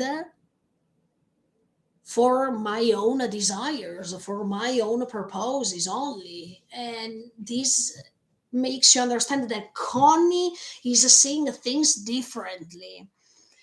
So Connie is redeeming himself. He feels so guilty because of the thoughts he had, and also because he became not the soldier his mom wanted, but he became a soldier who was just selfish, who was just thinking about himself, his thoughts only, without perpetrating the promise he made to his mom. That means to become a soldier that had gone to war to help others and not to help his desires without caring about the rest. But let me tell you, um, a soldier that is going to create a war is always thinking about these sides thoughts and not the other sides. So even by saying I wanted to become a soldier that is helping the people who needs the most, yeah, it's a new way to represent the soldier, because actually when you are a soldier, like in our realistic world, if you are a soldier of a country and this country is sending these soldiers to the other country to counterattack, You're not helping the people who need it the most. You're just helping the side that you decided to take. So the soldier, the new version of this soldier that Connie is embodying, is a soldier who is not taking the side anymore, but is just helping the people he need, the people they need the most. So it's already another step forward, because Connie, as much as all the others, are not taking the side anymore as much as before, but they are just saving the world in general. And this is something that is brand new. It's a new, from my perspective, it's a new way to represent the soldier. And of course, Armin agrees with this, because even Armin made the same mistake. I mean, even Armin, by turning into the Colossal Titan in the Liberio attack, he was killing a million, no millions, no, tens of thousands of people, yes. So even Armin was tricked by this ability he had by being the Colossal Titan, to have the power to decide for other people's lives. So even in this case, he feels guilty, but also he feels guilty because, Armin feels guilty also because he couldn't find a way to solve things in a different way. So I think that this thing will condemn his existence forever.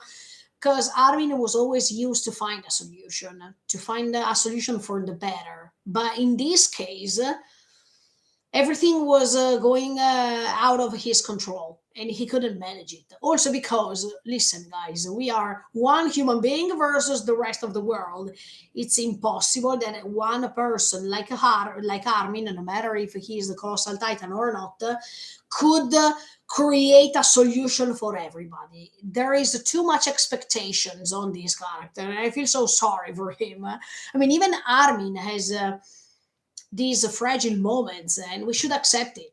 We shouldn't pretend to think that Armin is always trying to solve things. Oh, I'm saying this not just as a viewer, but I'm saying this also to Armin directly. You shouldn't think that you were the only one who could save the situation. You shouldn't put on top of your shoulders all this pain, just because you are the strategical mind, just because you are the person who has to solve everything, just because you were chosen.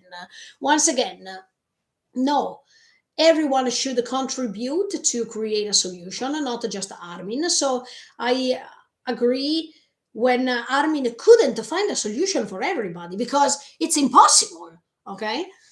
So I feel sorry when he is punishing himself for this. No, you, Armin, you shouldn't, because it's not credible that one person only can save the world. No, it's a community. It's more than one person that, by unifying themselves, can create the hope for the future. So you are not guilty, Armin, for everything that is happening. And even if something is going out of your control, is totally fine, because it makes you feel human, okay? Not a robot. Um, so from a Connie's point of view, he couldn't maintain this promise he was making to his mom until he is recognizing what he did so far, and he is making a statement that is really important, that is even essential for what's happening later. That means, I wanted to become a soldier that my mom would have been proud of. Pride, remember the title of the episode. So this is an important statement, because thanks to this statement, you understand everything that is happening later without the need of an explanation, sincerely. Um, and in fact, he's saying, I wanted to go ahead by saving the people they needed the most. This is another great statement. And if you see this, compared to the setting, you see that they are looking up. That is a leitmotif of Shingeki no Kyojin, because all the characters, especially Eren, is always looking up in the sky. But Connie is looking up in the sky, and you see that the sky now is still a little bit cloudy, but it's blue. It's so beautiful, as if after Connie's decision he made, even the sky was becoming clearer, as if his mind was becoming clearer. So I really liked this contraposition between the setting and the characters who are talking, because it's like as if the setting is reflecting the character's mind, and in fact this sky that is becoming blue, and it's and these clouds are opening, they are moving, as if the sky is becoming clearer, reflects Connie's mind that's becoming clearer. And it's a great contraposition between this type of sky that we have right now with the sky, intense red sky of the previous episode where everything was like hell. Do you understand? This was so great. I really liked this contraposition, definitely. Oh, and then we reach another controversial scene, the Mikasa and Louise scene. Okay, so let me go step by step. Mikasa is saying, I've tried to find it everywhere. She means the scarf. And Louise is saying, I'm happy. No, she was not searching for you. She was searching for the scarf. And then she's saying, were you trying to find me or the scarf? The scarf. I thought that this scarf could get in touch with you more. No, because that scarf is connecting two people that it's not you. I mean, the scarf is connecting Mikasa and Eren. Is not. It doesn't have anything to do with you. Now I'm telling you why, in my opinion, Louise is making a huge mistake on Mikasa. Mm, First of all, Louise is not the first time that she is disrespectful to Mikasa and her feelings. Even in the scene while they are in jail, I mean, Louise was in jail, Mikasa was outside the jail, but even in that moment, I feel that Louise was just tricky. I mean, she was disrespectful because she was pointing on the weak point Mikasa had on purpose. I mean, even at that time, she was saying, are did you join Chosahedan because of Yega-san? That was not a way to love her, or that was not a way to care about her. That was just a way to disrespect her and her feelings. So it's not acceptable. I think that on Louise's side, I mean, on Louise's point of view, she was just asking Mikasa that question at that time because she thought that she could have ever taken inspiration from that, and she could have repeated the same things Mikasa was doing towards Eren. But Louise is wrong because these sort of connections are happening based on many factors, not just because Mikasa joined the Chosahedan because of Eren, so I can also join the Chosahedan because I wanted to stay next to Mikasa. No, these are two different relationships that can be seen in a different way.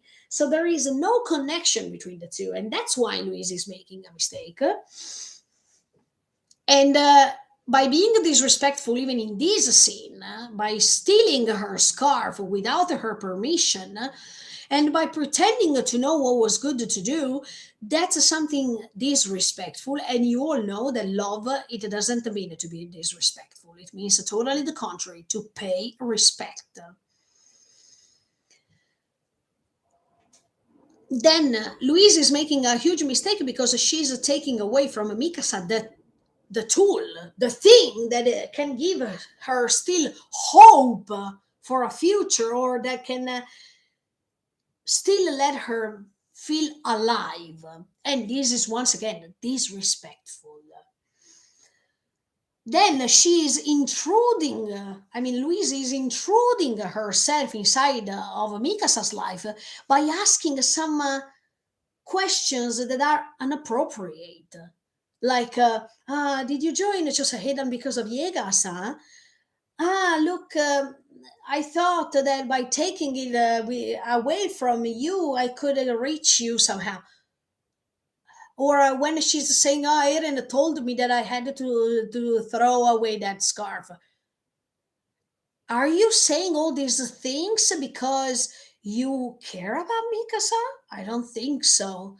This is how to be mean because you keep pushing those weak points that are making Mikasa suffering.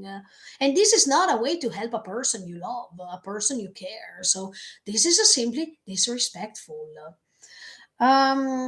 Then she's idolizing Mikasa as if Yelena is idolizing Zeke, the same thing. And she thinks that by doing this, she will have Mikasa next to her more and more. No, that's totally the opposite. The more you behave wrongly with Mikasa, the more Mikasa will go away from you. I think this is pretty normal. If in our life we see a person that is uh, tricking us, that is pushing our weak points in the worst moments, etc., etc., etc. That if a person is stealing from us a piece of our heart, or if she's stealing something that is so important to us, I don't think that you are going to say, "Oh, that's great, Louise. Let me take care of you." No, okay, no. Um, and another thing I wanted to tell you, Louise thinks that she's getting in touch with Mikasa more and more, that by doing what she's doing is something really fine, etc., etc., by disrespecting her feelings, her will, and stuff like that. This is a thing that John didn't do. Because what Louise is trying to do is to force Mikasa to stay on her side, to find all the ways possible to take Mikasa on her side. This is something that John didn't do anytime. John was respecting Mikasa's feelings, and even if she could have had all the occasions possible to join John and to betray her feelings for Eren, she has never done this because John was really respectful of her feelings. John would have never done what Louise is doing right now to force her to come on her side, as much as John would have had lots of chances in these seasons to grab Mikasa, to force Mikasa to think things, so mean things about Eren. But he didn't do that. So Louise is also wrong because she knows her feeling. She knows Mikasa's feelings for Eren, and she's doing the impossible to try to tell her bad things about what Eren told her about that scarf, to convince Mikasa that it's a time to separate from Eren and to stay next to her. This is so bad. This is something that a person who is supposed to love you would not do. And that's why I think that Louise is totally wrong and Mikasa behaved in the best way because she was not hypocrite. And Mikasa is true to herself. No matter what other people are saying about her feelings and about Eren, etc., etc., she is deciding what to do about her feelings. Nobody else can. So Mikasa was doing the most amazing thing, not being a trick, being true to herself. And this is something that I really admire.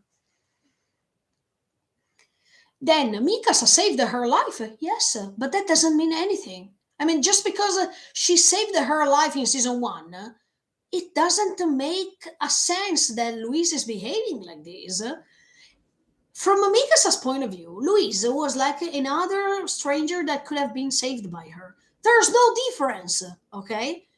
So, if from Louis' point of view, this could have been the end of the world, I mean, something that like a god that is descending on earth. Mikasa was just completing her duty.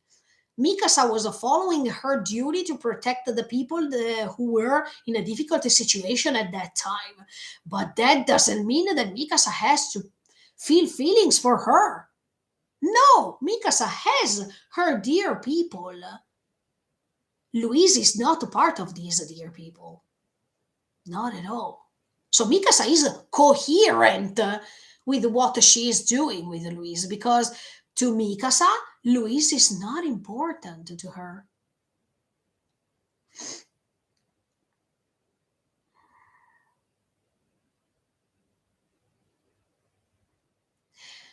And then when the fans are saying, Emma Louisa was a comrade of Mikasa. No, no, wait. Louise said to Mikasa a few episodes ago, now we are comrades. Once again, we are staying on the same side. Mikasa didn't say one word to confirm this. So if Louise said that they are comrades, that doesn't mean that Mikasa is agreeing with this. In fact, she didn't say anything. Also because they are not comrades. They are not even friends. Mikasa saved her life, but it could have been her as much as somebody else. Mikasa saved her life because it was her duty in that moment. And Louise, to Mikasa, is not a friend. Mikasa already has her friends. And she's not even a comrade because Louise is a Jägerist. And Mikasa is not a Jägerist. Just because Louise is idolizing Eren, that doesn't mean that Mikasa is idolizing Eren.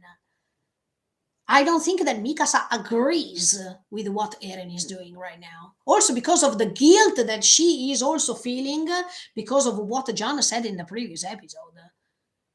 Mikasa too is feeling guilty because she is one of these dear people that were saved by Eren, and this freedom that she will have in the future will be the immense guilt that she feels because of the rest of the world being destroyed.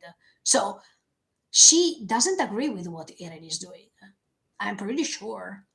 And in many other cases in the previous seasons, Mikasa was not agreeing with Eren's choices, with Eren's ideas. She was trying to stop Eren so many times. So she's not idolizing Eren. One thing is to idolizing Eren as much as Louise is doing, and one thing is protecting Eren because she loves him. There are two different things, to be honest. But for Mikasa, Louise is not a comrade. He is not a friend. She is a person who was saved by her. But there are other million, other thousands of the thousands of people that were saved by Mikasa. So everyone should have had the right to steal the scarf, or everyone should have had the right to be disrespectful to her feelings. No, absolutely no. Mm, and then Louise is trying to become pitiful on the eyes of Mikasa by saying, "Look, now I have the fragment of rice so that was hitting my stomach. Now I don't think that I have so much to live." No, this is not the proper way to handle things. This is not a good behavior. You're not going to change Mikasa's mind by saying all this stuff, by stealing her things, by being disrespectful, by tricking her, by pushing these weak points that she has because of Eren. This is not a way to express your love for Mikasa. This is just a way to try to possess her feelings, but you can't do it because Mikasa is still true to herself. And this is why I really love her sincerely. And then, do you think that a person loves another person by saying on purpose, I met Eren and we were talking about you? Who knows if this is right or wrong? Or, I mean, who knows if this is right or false? In the scene, we don't see Eren talking, first of all. So I don't think that this is true. Second of all, she's saying, Eren told me that you can throw away this scarf. It's your words against mine. So nobody can say if Louisa was true or not. Maybe she was just inventing this on purpose because she knows that her life will end soon. And also because Eren will not going back to what he will be to what he was before, so there's no chance to admit this or not. But Mikasa is not being tricked by these words.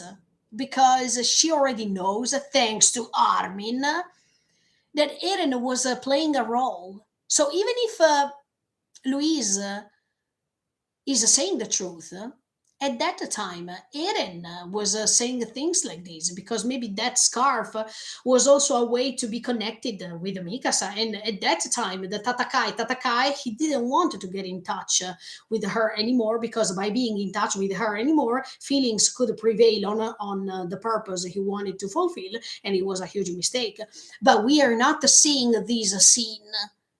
I mean, we are not seeing Eren saying those things, so I don't want to believe Louise, sincerely. Maybe as much as I'm thinking that even a flock could invent some things about what Eren was telling me to do, blah, blah, blah, blah, blah, even Louise can be tricking Mikasa, can trick Mikasa right now just because of her selfishness. Just because she wants Mikasa to stay on her side. This is disgusting. I I don't think that Eren could have said something like this. Or actually, Eren said something like this in season two. I mean, he was saying to Mikasa, look, this scarf is becoming old, so it's better if you throw it away. Do you remember? Yes, in season two, Eren said something like this to Mikasa. So, once again, if Louise is true, I mean, if Louise is referring to Mikasa, the words Eren is saying, first of all, Eren is changed already. I mean, from season two till season four, things are so different. And maybe Eren said also that Mikasa had to throw away this scarf because this scarf was a way to control her mind, her feelings, etc., etc., and she couldn't control her feelings by following her own instincts. Or yes, maybe Eren said Mikasa has to throw away that scarf also because she's going to feel lots of pain because he already saw from the future the fact that he will die. Maybe.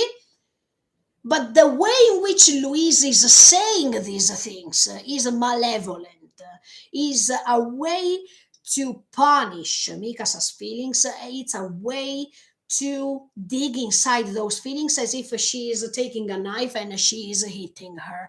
This is disrespectful, especially in a moment like this. So I can't stand Louise, let me tell you, not at all. And if Louise on the other side is faking and is saying all these things on purpose, inventing the fact that Eren said a thing like this, she's even a liar. So it's even worse. Never say never, but no matter how you put this, in my opinion, Louise is wrong. So now, after all, after I told you all the things that I think that Louise made a mistake, I mean, now I already explained you all the way in which Louise made a great mistakes towards Mikasa. And now I'm telling you, on the contrary, why I think that Mikasa made something great instead. um, you can't buy love. You can't impose love on others. Love is not idolizing other people, but you, by idolizing a person, you're not loving a person. If you really wanted to love a person, you just understand her, you are empathic, you understand her feelings, you support her in a difficult situation, you're not hitting her on purpose. Love, it's not testing others, testing the fragility of others, and Louise is doing something like this two times in a row. uh, Love means respecting the partner, respecting others, respecting other people's choices, no matter what. And that's why I believe that John, on the contrary, is really loving Mikasa. John is the great example of what love is, no matter if he's not corresponded. Louise is not an example of love and dedication, not at all. Then love doesn't mean that you have to touch the weak points of others, but you should heal the weak points of others by giving the other partner the strength. And Louise is doing totally the contrary. Love is not imposition. You can't force me to care about you if I don't want to. Mikasa is not in the position that she has to be forced to care about Louise. No, For Mikasa, Louise is not a friend. She already has friends, and you see a difference. When people now in the fandom are saying that Mikasa is cold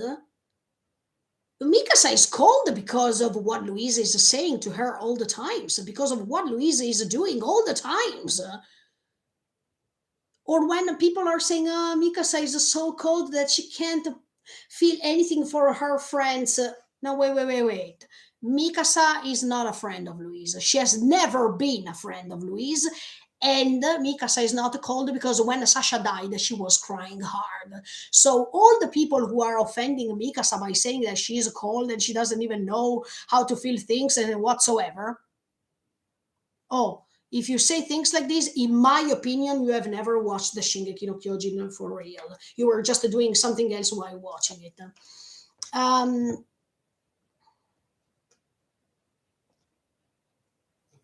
and then I find Mikasa so respectful instead, because she doesn't want to say unnecessary things to her. I mean, instead of saying, "Oh, Louise, you're almost dying. I feel so pitiful for you. Let me just take care of you for the last moments of your life." This is a pure illusion. If Mikasa would have behaved like this, she was disrespectful to Louise and her feelings. Mikasa is not feeling anything for Louise, so why does she have to comfort her, to care about her, to cry for her? This is nonsense. Nonsense. I prefer that Mikasa didn't say anything to her because it was even more respectful. Instead of creating an illusion on her, it was even more disrespectful.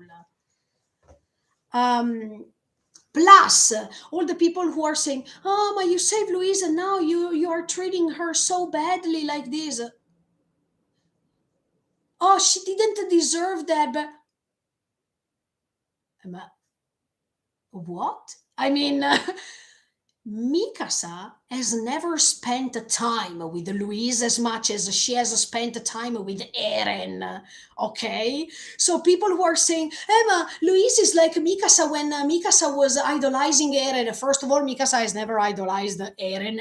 Not at all. It's another sort of relationship. Mikasa now is seeing Louise as if she was like that with Eren. First of all, Mikasa spent lots of time with Eren. For Mikasa, Eren is family, okay? And it's a totally different concept. Mikasa has never spent time with Louise. Mikasa has spent time with Eren, Armin, Jan, Connie, Sasha, Hanji, Levi, and all the other comrades, friends. Annie, even Annie, okay? She spent time more with Annie than with Louise. So you're telling me that Louise is like Mikasa with Eren? You're making a great mistake by saying something like this. You can't compare the relationship, the bond that was created between Mikasa and Eren with the non-relationship that there is between Mikasa and Louise. Just because you are grateful to Mikasa because she saved you, that doesn't give you the right to steal her scarf and to say these meaningful thoughts, as she was saying. That's it. The love Mikasa is having for Eren goes beyond the moment in which she was rescued. If at that time it could be like this, I mean, she was saved by Eren, so I'm grateful, and so I'm following him no matter what, because he's the hope or the light of my life, etc., etc. Yes, it could be, but at the same time, you don't have to forget all the time they spent together, how the bond was developed throughout the years between Mikasa and Eren, and it's not comparable. Um, and Mikasa decided to create a bond with Eren freely because she was deciding her feelings, not because she was imposed to feel feelings for others. As much as she knows that Eren is corresponding her. That's why now in season 4 she feels really confused, because when she is also saying, "I don't even understand why Eren is telling me that he is hating me." Yeah, because she knows that she has lots of proofs in her life that that bond was real. It was not fake. So it's something else, definitely. And Mikasa has never imposed her feelings on Eren. Never. She was just confessing her love in season 2. Then it was up to Eren to correspond to her or not. I noticed another thing uh, that is connecting even with the next scene we are seeing. That it was also confirmed to me online when I saw it yesterday after after writing the notes. I was like, oh wow, okay. Did you see what Mikasa is wearing right now? In that scene, she's wearing a coat. She has never worn it. If you check it throughout the rest of the seasons, that coat is the same coat of Kenny. Okay, not that she is grabbing the coat of Kenny, but it's the same coat as Kenny's. And it's not a coincidence, guys, because Louise was a slave of something. And in fact, the fact that she's having that coat, Mikasa, in that moment, speaks for everything. And these are not coincidences. And in fact, that coat is appearing even in the next scene, and even the next scene has a great importance. Stay tuned and keep on following me. But while Mikasa is going away, and people are saying, "Oh, Mikasa is too cold." Oh, Louise in that moment is saying that she doesn't have regrets. It's even worse. It's even worse. The fact that she doesn't have regrets of what she did. That's why I agree with what Mikasa is doing. That's, I mean, Louise, thanks to few sentences, thanks to the actions that she was doing, she was approving Mikasa that she was not taking care of Mikasa, that she was not loving Mikasa. Love is something else. And by saying that she didn't have any regrets, that's a confirmation that Mikasa behaved so well instead. Because she's not even paying attention to what she's saying. She's not giving attention to what she's saying. And then she's saying that she dedicated her heart, Shinzo Sasageo, to reach her.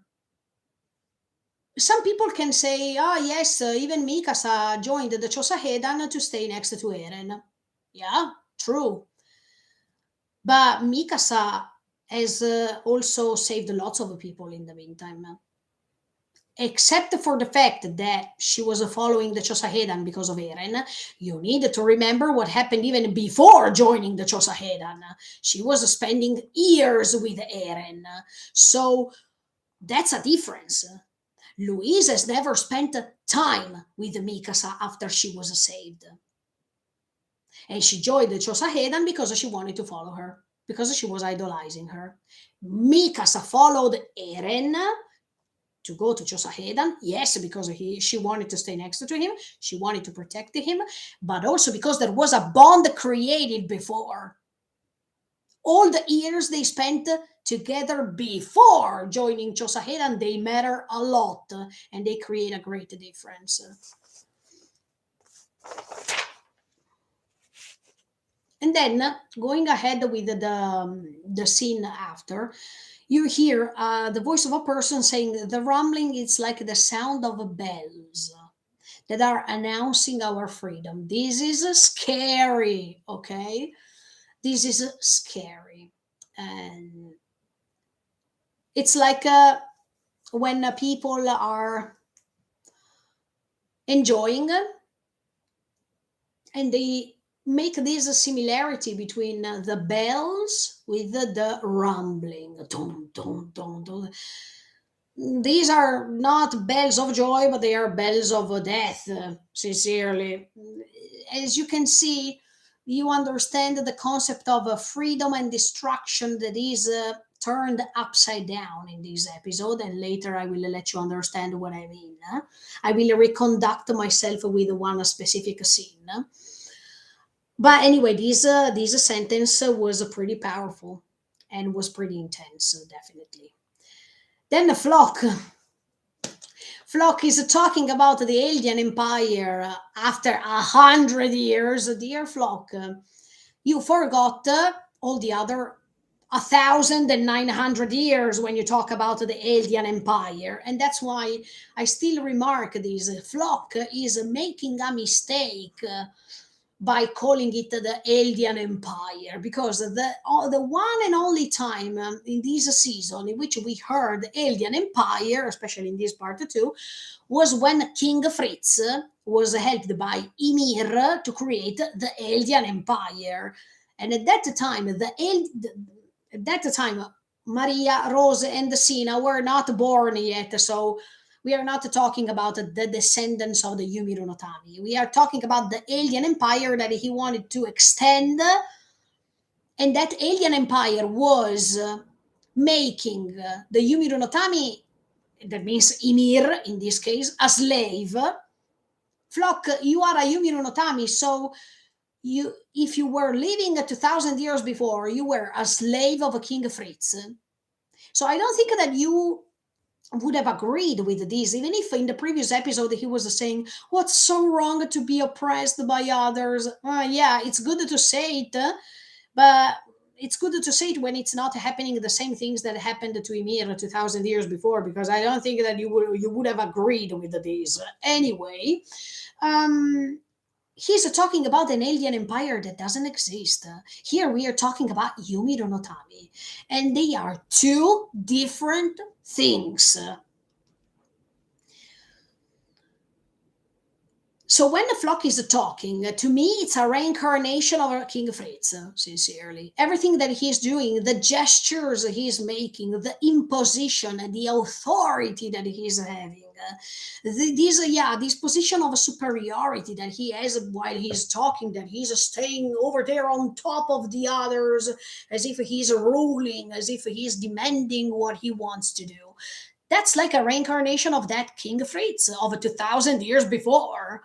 Definitely. To me, of course, I'm just saying my thoughts. And then he is saying, "Oh, we have won against the world thanks to Eren and to us." Flock, you're a little bit presumptuous, sincerely, because if you are in that position where you are, it's only because of Eren. You didn't do anything, sincerely, that was meaningful. So you are putting yourself on a superior position that sincerely nobody gave you, not even Eren, because you were just used for his purpose. So forget about it. But and also because he thinks that he has saved the situation when Flock doesn't understand that he is creating other problems instead. I mean, this is what I told you many episodes ago. Do you really think that by saving a paradise only, we are going to save the situation entirely? No, because even inside the paradise population, there are people who are mischievous, there are people who are malevolent, there are people who want to dominate others, and Flock is an example. So you are spreading this concept of a freedom that is not existing, because right now you are dominating paradise, and if somebody goes against you because he or she is having another idea that is not matching with yours, another internal or civil war or domestic war, call it as much as you like, is going to start. So, what kind of freedom are you talking about, Flock? No, I think this is another totalitarianism that you are creating thanks to the Jaegerists inside the same place you are saying that it's free. It's incoherent, absolutely. Mm. And then one Jaegerist This is great. Remember this. Mikasa is wearing the same coat that Kenny is wearing in season 3, part 1. Remember this, okay? Because later there is a conjunction with what I'm saying. Mikasa is asked by the Jägerist to join them. And this Jägerist is saying, come on, you can also rule here. Yeah.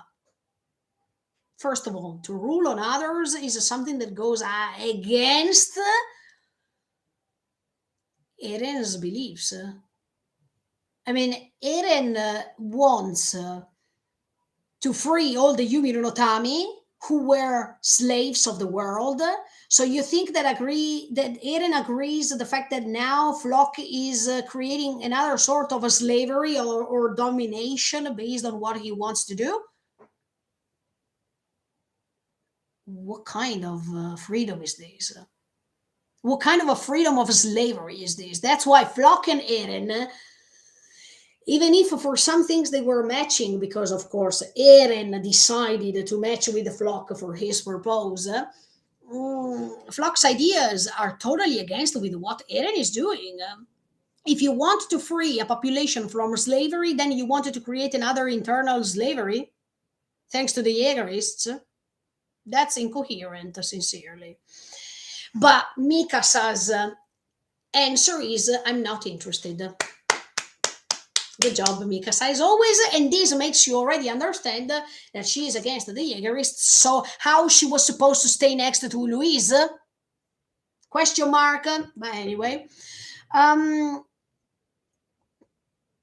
Okay, this scene when Mikasa is looking at the Flock and all the others while Flock is explaining this new Eldian Empire, blah, blah, blah, blah, blah. She reminds me, and here finally there is the connection with Kenny. I mean, she reminds me when Kenny was seeing at that time, if you remember carefully, when he was seeing Frida going on top, I mean, ruling, because she was becoming the new royal bloodline member that was about to rule, to decide for all the Yumi no Tami. And that's why when I told you Flock seems like a reincarnation of a King Fritz, close the bracket. Yeah, Mikasa seems Kenny at that time. And in fact, she's wearing his coat. Not his coat, but a coat that is similar to Kenny's. And even at that time with Kenny, the power of this royal blood was taking the control of everything, as much as a Flock now wants to take the control of all Paradise once again. And if you remember, Kenny, by look at that scene, he was saying, if she can control other people like that, let me try. And in fact, Kenny became the main soldier, I mean, the commander of his team. Do you remember in season 3, part 1, when he's explaining everything based on his memories? But this makes a difference in this case. We have another Ackerman now, Mikasa, instead of Kenny, with the same coat, looking at a scene in which Flock and all the others wants to dominate, as much as Frida wanted to dominate, mentally speaking, all the Yumi no Tami living in Paradise by erasing the memories. But in this case, an Ackerman is rebelling. While Kenny was interested in this sort of power by creating his group, etc., etc., Mikasa is an Ackerman who is saying, I'm not interested. And it's making a huge difference. That makes lots of sense to me.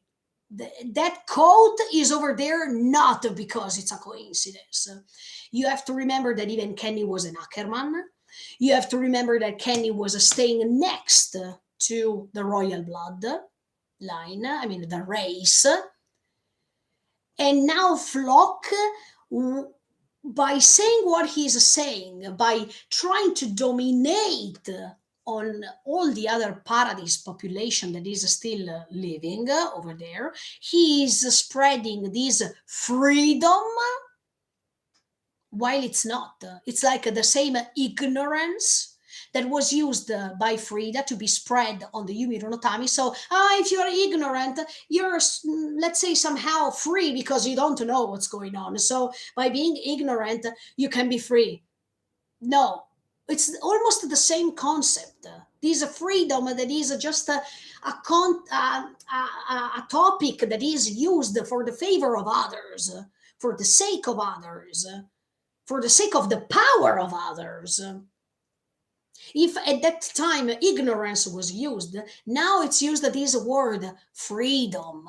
But things are not changing until Mikasa, anyway, is making a difference and she's saying, I'm not interested. That means the Ackerman that is rebelling to this system. This was so great. This was making a great difference. Mm. And then this Jägerist is provoking her because he's saying, then, but John, he seems to be interested. I open a bracket on John. On one side, I think that John was not interested. He was just following his dreams he had in the past. I mean, for a second, after he heard from Flock, everything is over, for a second, he turned back to that time in which everything was so spontaneous, everything was so happy. People still could choose without harming others. Jan could choose the military forces instead of Chosaheda, and he could have had his family and not caring about anything else. He could have saved his life as a guarantee because by not going out from the walls, he was always staying inside, doing his job without a responsibility, etc., etc. So somehow, when you are surrounded by hell, you're thinking it would have been nice to go back over there. But he knows that it's impossible, okay? It's like when he's closing his ears. Or this reminds me even Marlo. Do you remember? Marlo was riding the horse in this suicide attack, and the thing he thought was Hichi sleeping peacefully. That means, it would have been so nice right now to be in her position, let me tell you. So, as always, when you're about to die or when you're confronting hell, death, whatsoever, you always think, at that time when I was happy, that was so great. It would have been so different if I chose another path. So I don't think that the John is tempted. He's just remembering, and it's something different. And at the same time, I don't think that he was agreeing to join the Jägerists, not just because of the scenes that are happening later, but also because he was looking on Yankopon in the previous episode while, I mean, they were matching their eyes at that time. So this makes you understand that John was already planning somehow something, or he was trying to find a way to save on Yankopon at that time. So when that Jägerist is trying to provoke Mikasa, or look, when even the fans are saying, "Oh, I'm shipping Eren, I'm shipping Mikasa with John," in that moment. No, I mean, in that moment, if you check it carefully, it's like, oh wait, okay, it's like when Galliard was looking at the peak in season 4, part 1, episode 16, by faking that they didn't know each other, and at the same time that was already a sign of the plan that they were doing against Eren. I mean, there is nothing to ship here because Mikasa doesn't love John. John loves Mikasa for real, but he's not corresponded. So there is nothing to ship. That glimpse of an eye that they are switching, that they are sharing, Mikasa and John at that time, is another sign of their plan that they are already planning. Because I am pretty sure that Mikasa already talked to John before, and they were already thinking about a plan to save Onyankopon. So it's like, yeah, in that moment, that was Mikasa and John looking at each other, as much as Galliard and Pika were looking at each other in episode 16. The same. It was just a way to match their eyes and think, okay, we are doing this plan, right? Yes, we are doing it. So, mm, John in that moment is hiding his plan, this plan, but at the same time, he is pretty sad. Yes, he is sad because his life would have been different, maybe, or maybe not at this point, because no matter if he joined the Chosahedan or not, Eren would have already reached the basement anyway, with John or without. So things would have not been different anyway. John, no matter if he lived inside Wall Sina or Wall Rose, etc., or Wall Maria, it doesn't matter. But one day, Eren would have reached the basement no matter what. One day, Eren would have gone on the other side of the ocean. One day, Eren this, one day, Eren that. So I don't think, I think John already understood that even if he does, if even if he didn't join Josahedan, his life would have always been condemned anyway, because the rumbling would have started. Or maybe he could have been transformed into a titan if he was not friend of Mikasa, Eren, Armin. He could have been transformed thanks to Zeke into a titan, and his existence would have finished in that way. Was that miserable? Yes.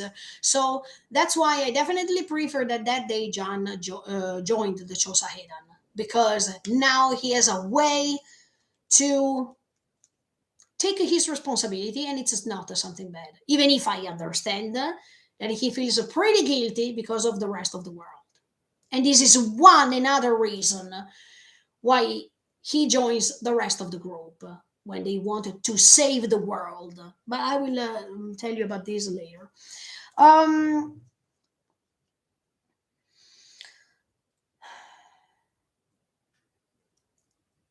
okay, then you see a scene in which there is a festival. I mean, everybody seems to be so happy. So, oh, yeah, let's have a fun. Yeah, let's make this a festival. Oh, finally. I wanted to reconnect with what I was saying to you some minutes ago. When I was saying that now the freedom and the distraction is turned upside down. The reason why I'm saying this is because there is this festival. Do you remember another festival that happened in this fourth season? Yes, the festival of Liberio. In that festival, everyone was happy because they were, by being happy, they knew that thanks to the festival Willy Taiba was making, they were announcing the declaration of a war, and at the same time all people were convinced, especially the Yumi no Tami, they were convinced that, yeah, let's stop Eren, let's stop those devils, etc., etc., etc. So that festival in Liberio was a sort of freedom that they had, confronted with the paradise who were supposed to be attacked. That means destruction, right? Now everything is turning upside down because the festival is in paradise. And they are eating lots of cakes while over there in the festival of Liberia. They were eating pizza, they were eating this and that. Do you remember? They were all happy.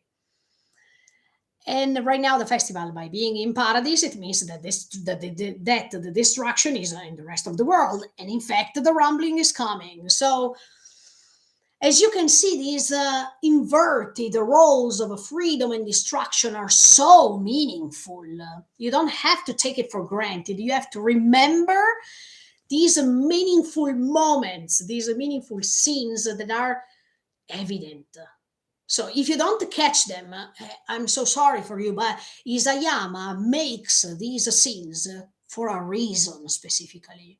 Not just because he is so stupid that he doesn't know where to put those scenes randomly like this. But yeah, I don't know what to put in the middle. Let's put this scene. No, no, no, and no, no.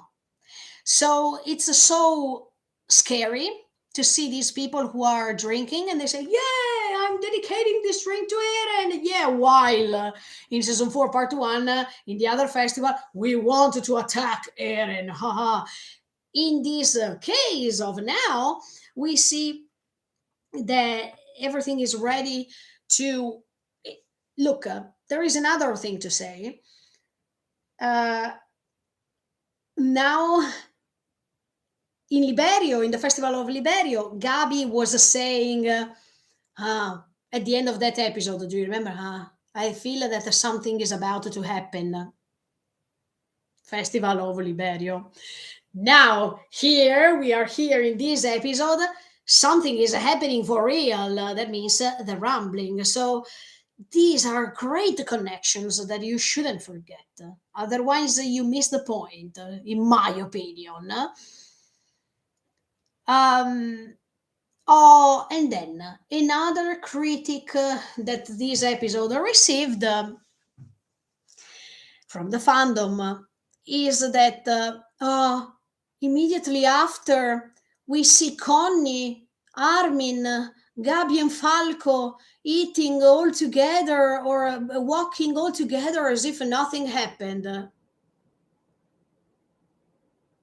So, in your opinion, they should have shown you all the way from Ragako to Trost.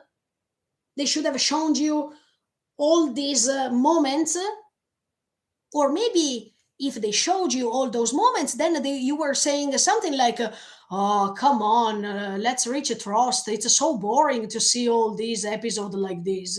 So see, fans are incoherent. Sometimes they want the things that are happening so fast, and when other times in which things are fast, no, we prefer things that are going so slowly. It's better. What did you expect that they explained you? Sincerely, Connie has already explained you everything in the scene before. That's why now he's standing next to Falco and Gabi. He already explained you what he wants to become. He already explained you that he understood his mistakes and he feels better now because he realized that what he was about to do was something bad.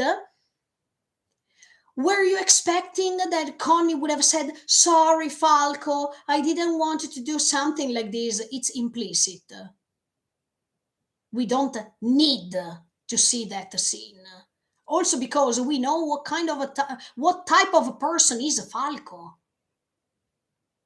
We know that Falco already understood many times, even the circumstances in Paradise. So if Connie was there saying, "Falco, I'm so sorry that I wanted to give it, that I wanted to feed my, that I wanted to feed my mother with you. I feel so sorry. Can you forgive me?" Yes, Connie, I forgive you. I mean, did you really want a scene like that? I don't think it was necessary.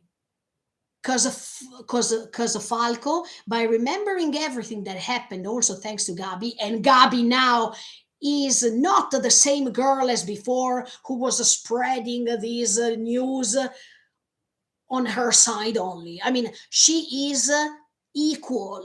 She understood already the problem, what the problem is, and that Paradise people are not devils, but they are human beings. So Falco, by hearing what Gabi told him, and by remembering certain things, he could already understood why Connie wanted to do something like this. So there was no need to see Falco. I'm sorry for what I was doing. No, Connie was already sorry. He already explained how guilty he felt by deciding to do something like this and by redeeming himself next to Armin. So there is no need. That's why they are all together now, because they definitely, maybe they talked, but Is it necessary for you to see all scenes in which they talk, they confront, etc., etc., etc.? Really? To me, it's not necessary. Or maybe this scene can come later. They can show us later what happened about that discussion, about that dialogue. Why do you want everything immediately? Shingeki no Kyojin was not a story like this. Everything was explained later. Everything that happened in season one was or season two, season three was explained in season four. So why are you so impatient to say, "Oh, we wanted the scene immediately now, otherwise it doesn't make sense"? No, why? It makes already sense because Connie already explained what he wants to become. He wants to become a soldier that can help the people they need. It's already obvious.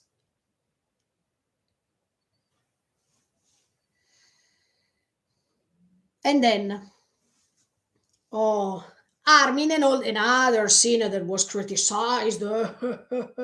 It's meaningless. It doesn't make sense. In your opinion, in mine, it makes sense. So that makes you understand that all the people are different. There are people who can criticize this episode, but there are also other people who don't criticize it. Just because it has to be like this, just because we have to follow what everybody is saying. No, let's try to see things differently. Armin and all the others are having their lunch over there. I mean, lunch, they are eating, etc., etc. And in the meantime, they are creating a plan. So it's not that they are part of that festival in which they are all happy and they are all enjoying the party. No, Connie is also saying, look, it's better if we eat something before, because otherwise later we have to go over there. I mean, we have to try to reach the ocean first, the port. I mean, the port, they have to reach the ocean and then go on the other side of the ocean to stop Eren. So, anyway, they have to eat first. By eating first, that doesn't mean that they are joining that party and they are all happy. Yeah, yeah, yeah. No.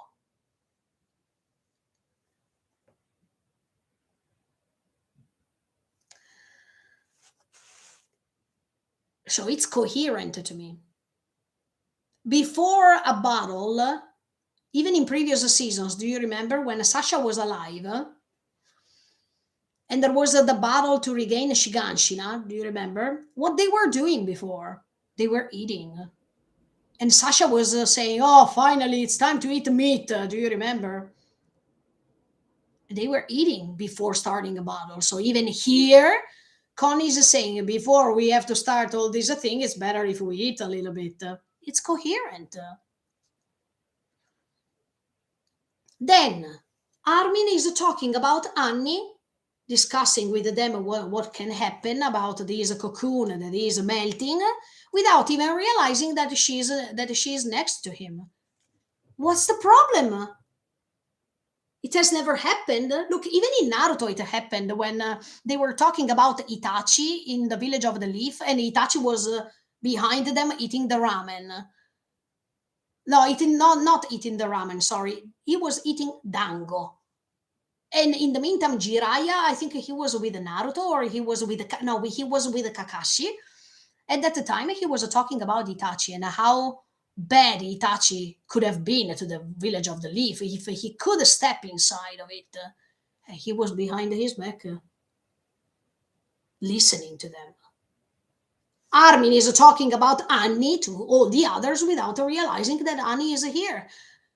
Have never seen scenes like this?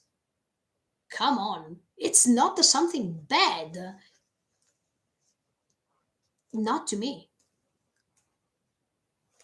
On the contrary, by having Annie over there next to them, it could have been something bad or something scary, because she could have transformed and she could have destroyed all of them, sincerely. So the tension that is created in that scene is amazing because Armin is spilling all the tea to all the others, talking about the same person she's sitting next to him, and she can transform and destroy everything. Wow. But she would have never done it anyway. Another thing that the fans were criticizing was, Armin, when he saw Annie for the first time, that the scene could have been better. He could have realized about her in a different way, etc., etc. Oh, ma, did you see? Armin was looking at Annie like, Annie, like that. So fans wants a romanticism in some scenes, and they don't want a romanticism in other scenes. This is incoherent. Once again, to be honest, between Annie and Armin, there is not a love relationship still confirmed. So what he was supposed to do, Armin, like, Annie, welcome back.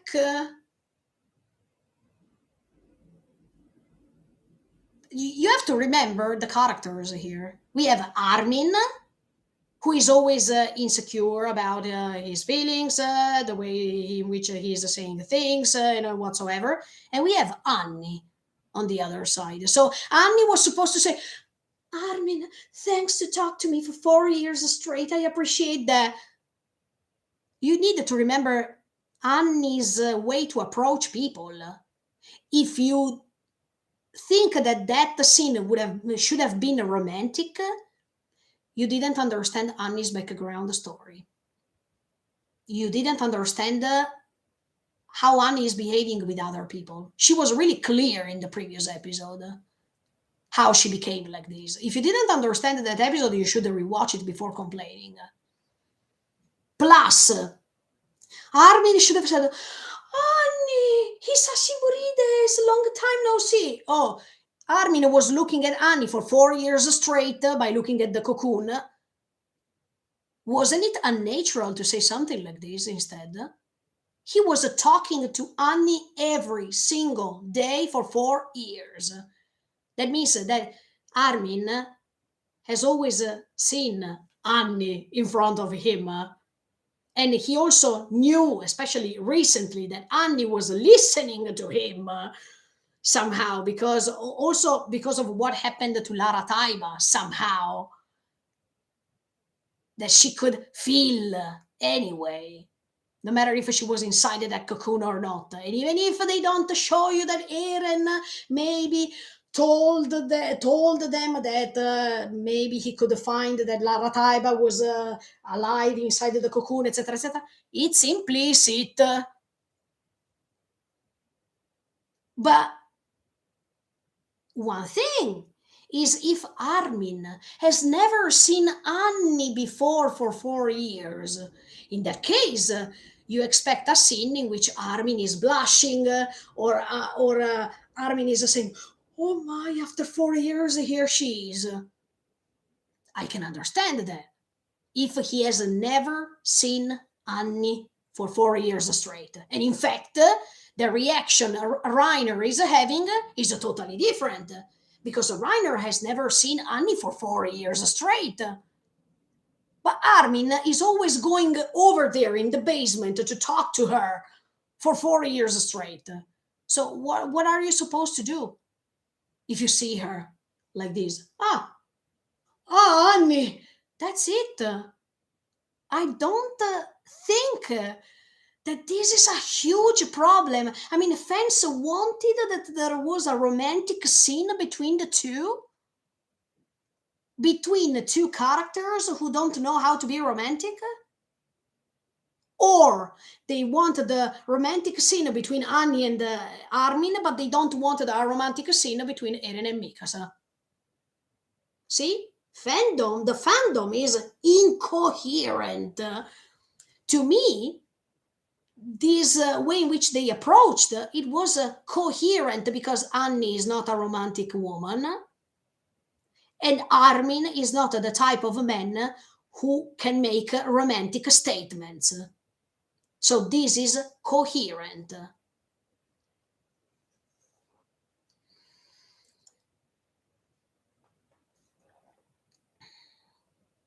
And the Connie, once again, when they are discovering Annie, he's saying, huh?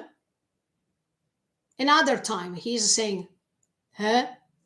The same, huh? That he's saying it to Sasha in that sunset scene while they are discussing who is the most stupid.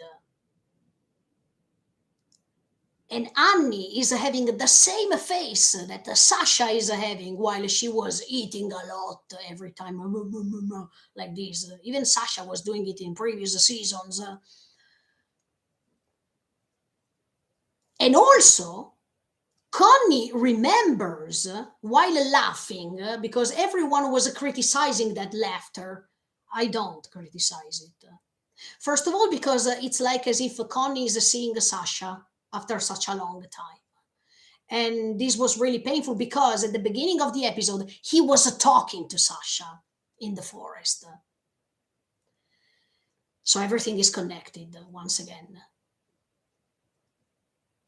He is remembering the greatest moment he had with Sasha because Annie is making the same facial expression of Sasha while she was eating a lot. And that's even the first time Connie is laughing after Sasha's death because of someone who's resembling Sasha. He is laughing because it's like a parenthesis. The calm before the tempest. Do you know that? In which everything seems for 1 second as if the time is as if time stopped, and there is just that scene in which it's like a sort of a miracle for all of them because nobody was laughing anymore. As if we can go back in time because you have to remember that Annie is still in Trost. Annie is still in the same place that she was destroying in season one. You don't have to forget that there's a parallelism between season one and season four. Annie, for some period of time, was also a comrade. She was considered a friend for them, as much as what happened to Reiner. So it's like as if when it happened to Reiner, that he could find a place, another place in the world, and this place was where devils were living. The same goes for Annie. Even Annie was considered as a friend for them, by them, sorry. And even Annie spent lots of time together with them, creating a sort of a bond as much as Reiner did. So if it's good for Reiner, it's also good for Annie. Especially because Annie later was having another bond with Hitch, and the letter confirms that.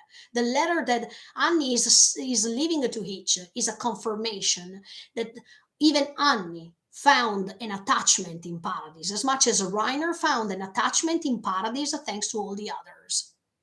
It's like, if you remember what Annie said in the previous episode, she was feeling alive still when her father was telling her that he was sorry, that he was caring about her, and when he was crying.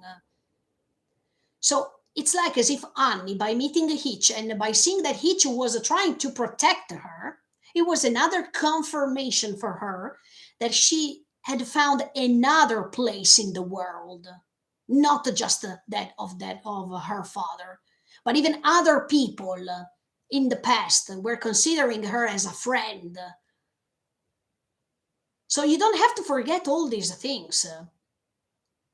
But going back to the laughter of Connie, another reason why he is laughing, in my opinion,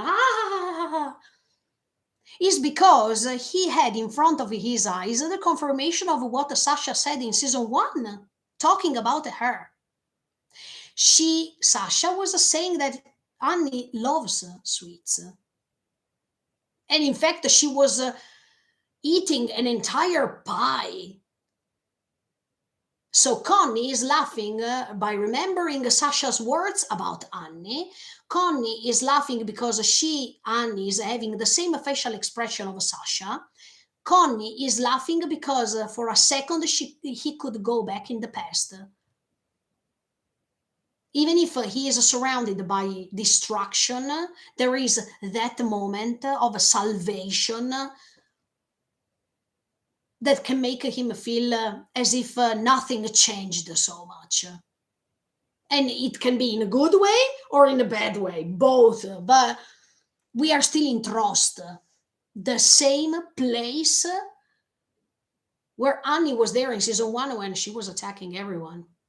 So you don't have to forget this. Annie who's passing from a destroyer to a fellow.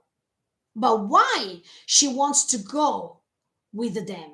It's not because automatically, Ichi, I'm going to follow them because I love them. Yeah, what's so great? Annie is having the same trauma, somehow in a different way, that Reiner has. You don't have to forget this. Annie was passing from a life in which she was hit all the times and she was not receiving any love and affection or careness, to the moment in which she's reaching a paradise and in which she's surrounded by friends who care about her, who are so sad because they were betrayed by her, etc., etc., etc. So even if she is cold in her external attitude, that doesn't mean that she doesn't feel anything. And in fact, the letter that she's writing to Hitch means more than her face. The letter she's writing to her is a proof that she was feeling an attachment. But once again, she wants to follow them, not because, che bello, yeah, that's great. And now we are all comrades like 4 years before. Yeah, no, you don't have to forget that Annie has a mission. Annie wants to go back to her dad. And it's like Levi and Hanji in this moment. If there is someone that can help me to reach my mission, my goal, let's do this, because the mission is more important than the connectors. Cioè, to Levi, Peak and Megath, they don't mean anything. For Levi, the most important thing is to reach Zeke's head. So who cares who's going to, if I am Levi, I'm thinking, who cares who's going to help me at this point? The most important point is that I reach my goal. It could have been Peak and Megath, it could have been somebody else. To Levi, Peak and Megath are not important. They are just a connector, they are just a possibility to create this transfer between impossible into possible. That's it. And Annie is doing the same thing. She is following Armin and all the others, not because suddenly she loves them, not because suddenly she changed her mind. She is having still that bond with all of them because she was recognized as their friend, blah, blah, blah, blah, blah. Yes, but the mission she has to reach her father is more important than anything else. So if Armin is helping me, or if Gabi is helping me, if I can reach my father, let's reach it. Let's do so. I'm ready to step on my pride, title of the episode, to do so.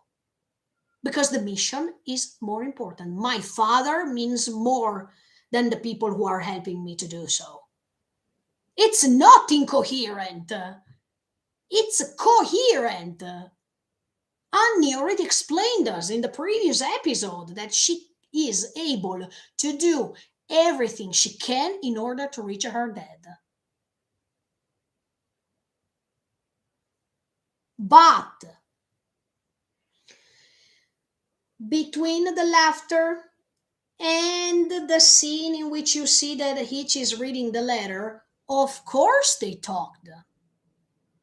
Of course, Armin and Annie, Gabi, Falco, Connie, they talked together. But was it necessary for you to show Annie that is explaining again her background story to Armin and all the others? She has already explained it in the previous episode. I mean, I'm sure that Annie was explaining to all of them her story to let them understand everything that she said to Hitch already, and everything that she explained to us with her background story. That means I don't regret what I did. If I could go back in time, I would have done it the same because of my father, because I wanted to reach my father. So we have a purpose in common here too. As much as Levi, Hanji, Vic, and Magath, they have the same thing in common. In that case, is to find Zeke and kill him. In this case, is to stop Eren so Annie's father will be saved. But in your opinion, was it necessary to see the scene in which Annie and Armin and all the others are listening to Annie's background story once again? To listen Annie explaining all the things that she already explained us in the previous episode? It was boring. It was an unnecessary repetition that we don't need because we already understood. She already explained it to Hitch and to us indirectly what she wants to do. So Annie joined them after talking to them, but it was not necessary for us to watch that scene because there was a repetition of things said by Annie to them.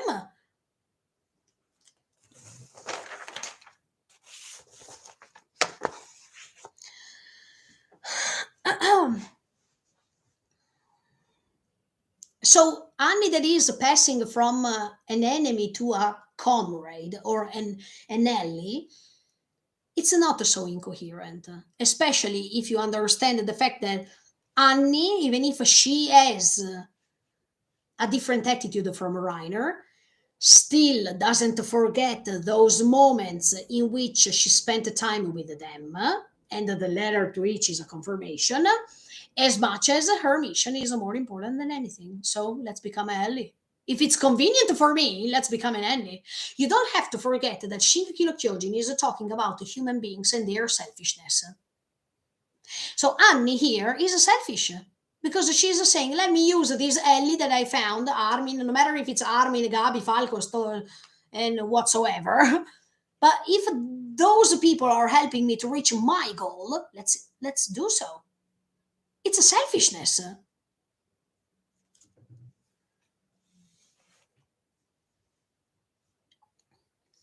And then, okay, there is even this other thing that made me laugh so hard instead. Armin that is saying, come on, she's not eating for 4 years straight.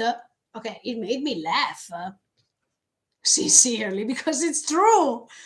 I mean, that's why she's eating so fast, because she has never touched the food before for 4 years. And there is no way for Armin to talk to her in a different way because Armin already released his heart to her privately. Armin already showed her these feelings he has for her somehow. And the fact that he was always staying next to her to explain to her what was happening outside of the world, outside of that cocoon, that speaks for everything. Armin now didn't have to become a romantic just because of you fans. Armin, by staying next to her in front of the cocoon for 4 years straight, that's already a proof of love. So when now he's saying, "Oh, look, she's not eating for 4 years straight," come on, let's laugh 1 second. We are surrounded by destruction, and the fans are saying, "No, Armin should have said something else." But he already said everything to her for 4 years straight. And now he also know that Annie could listen to her, to him. So there is no point he should have talked to her in another way. It was unnatural. If Armin would have talked to Annie in a different way, all those 4 years in front of the cocoon were meaningless. But because of the fact that there are these 4 years in front of the cocoon talking to her, this moment is not incoherent. It's like as if I have a friend in front of me. Okay, okay. It's like as if I have a friend that is in coma, even if it's a little bit different because Annie could hear Armin. The person in the coma can't somehow. But let's pretend that I am in front of Annie right now. She is sleeping, and I think that she maybe can't hear me, or maybe can hear me. And I'm telling her all of my feelings for 4 years straight. Then, after I know maybe that she can hear me, she's coming out. And do you think that I am saying the same things to her, the same things over 4 years in one sentence, just because I have to please the fans? No. And I wanted to remind you this. Annie, between that scene in which they are laughing and the scene in which they are going away all together when Hitch is discovering the letter, they talked already. So it's not that after that scene it's coming directly after that scene. No, you need to understand that in the middle, Annie is revealing her feelings, her motivation, her goal to them, etc., etc., etc., that it was already explained in the previous episode, and that's it. How can you expect a romantic scene between Annie and Armin? I don't understand. For real. Or if there was a romantic scene, you fans who wants to complain and criticize all the time would have said, "Oh no, it's too romantic. That's not how Annie would behave." So you are never satisfied. Never. So you need to understand that when this is my point of view, but when Armin is saying these things, she has never eaten for 4 years straight. It's a way to confirm that in Armin's heart, Annie was never gone. Even if it seemed that she was gone for 4 years, he was behaving with her as if she was never gone. And this is the most romantic thing that people should understand.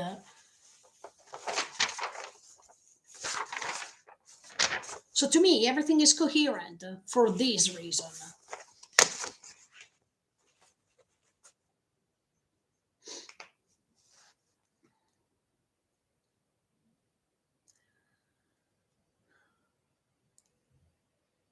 And then Hichi, I feel so sorry for her because she's reading the letter and she's seeing from Annie, from the way she's writing, that she cared about her somehow. Even when she's saying, "From your gloomy comrade," or "From your gloomy, yeah, comrade," yeah. Even the way in which Annie was ending that letter made her understand that she was taking care of her no matter what, even if she couldn't admit it. And even when she was thanking her for the years they spent together, and for the years even Hitch was talking to her, as much as the moment in which she was listening to her in the previous episode. That was so great. But from Hitch's point of view, when she read the Sayonara, I think that she was reading that the Sayonara as much as if it's a loss. We need to understand even Hitch. Hitch is losing another person that is dear to her. You need to remember what happened with Marlo. She lost Marlo, and now she seems that she's losing Annie too. And we don't know, of course, if Hitch one day will survive, if Hitch will be able to have to see Annie once again. So in that specific moment, Hichi feels alone because she lost even the last person she had a deep bond with, in her opinion, after Marlo. So as you can see, even Hichi's in a hard situation right now, and I feel so sorry for her, definitely. Let me go back now to Flock, and at the moment we are reaching the end of the episode. Flock and the will to kill Yelena and Onyankopon. Flock is talking about a rain while he is inciting all the others to respect his will and to follow him. But we need to remember that if we are talking about a reign, we are talking about a hierarchy. And if we talk about a hierarchy, we already know that everyone is not free as it seems. Otherwise, there will not be the hierarchy. Otherwise, there will not be the reign, right? So this goes against what Eren wants to do. Because Eren wants to free all the Yumi no Tami from a slavery, but even a reign is a sort of a slavery because there is a hierarchy. That means some people have to stay under others, right? So this is antithetical. This is opposite, in my opinion, with what Eren wanted to do, and that's why I think that Flock now is just creating what he really wants. And by saying this, he's also using the Eren figure, so everyone is going to believe him, no matter the circumstance. I mean, he's saying, "Ah, look, Eren told me to do so." Ah, okay, okay, Eren told you to do so. We are talking about Eren the savior, so let's follow what Flock is saying. Do you understand? Somehow, I think Flock is using this strategy. But this moment in which they wanted to kill Onyankopon and Yelena, it seems like a scenery of a dictator that is imposing his will and is deciding who has to survive and who has to die, as if we are inside of another totalitarianism. So as I was telling you, it's not a freedom. This is a freedom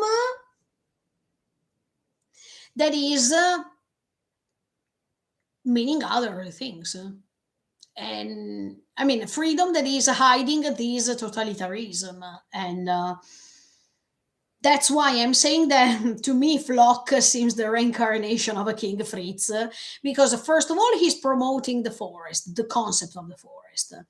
Second of all, because he is imposing his authority as a dominator as much as King Fritz 2000 years before.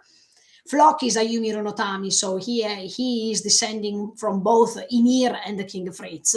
And by saying, what's so negative to be oppressed? It seems like Ymir in this case. And now when he's saying, I am here to rule this reign of Eldia, blah, blah, blah, blah, he's like a King Fritz. So he is both, actually. He's descending from both of them. But sincerely, yeah, the freedom that he's spreading is not freedom. Not at all. And this makes sense when I'm saying to you that even if Eren wants to save the Yumi no Tami, in the middle, inside this huge population of Yumi no Tami, there are also bad people. So even if he wants to save Yumi no Tami from slavery, or he wants to prefer Yumi no Tami than the rest of the world, even inside this Yumi no Tami population, there are bad things or bad wars coming later after his death. So nothing is changing so much. Then there is the moment in which Flock is analyzing the life of Yelena and the life of Onyankopon. But I wanted to say one thing about Onyankopon. He feels when he is laughing and then he is starting his speech that I really admired. And that's why I think that Onyankopon is a great character here. But when he's feeling guilty because of everything that happened, because let's think something like this. Onyankopon wanted to reach Paradise to create a counterattack on Marley only and to rescue his village, to rescue his population. But indirectly speaking, what he did was a condemnation to his village too, because now the world has to be destroyed in general. So I feel on Yankopon, because by doing what he thought that he was the right thing, everything turned into a bad decision. So I can understand his feeling of guilt. I understand that if that day didn't reach paradise, maybe things would have been different. Yes, maybe so.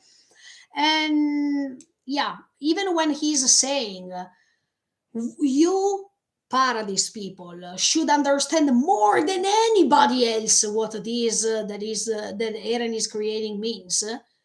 But it seems that you don't understand. Why you don't understand? You that you should be the people who understand the most. That's correct. I mean, what Onyankopon is saying is correct. That means that people of a paradise who have been destroyed for hundreds of years, no, people of paradise who were destroyed, who were seeing destroyed their houses, their things because of other people's purposes.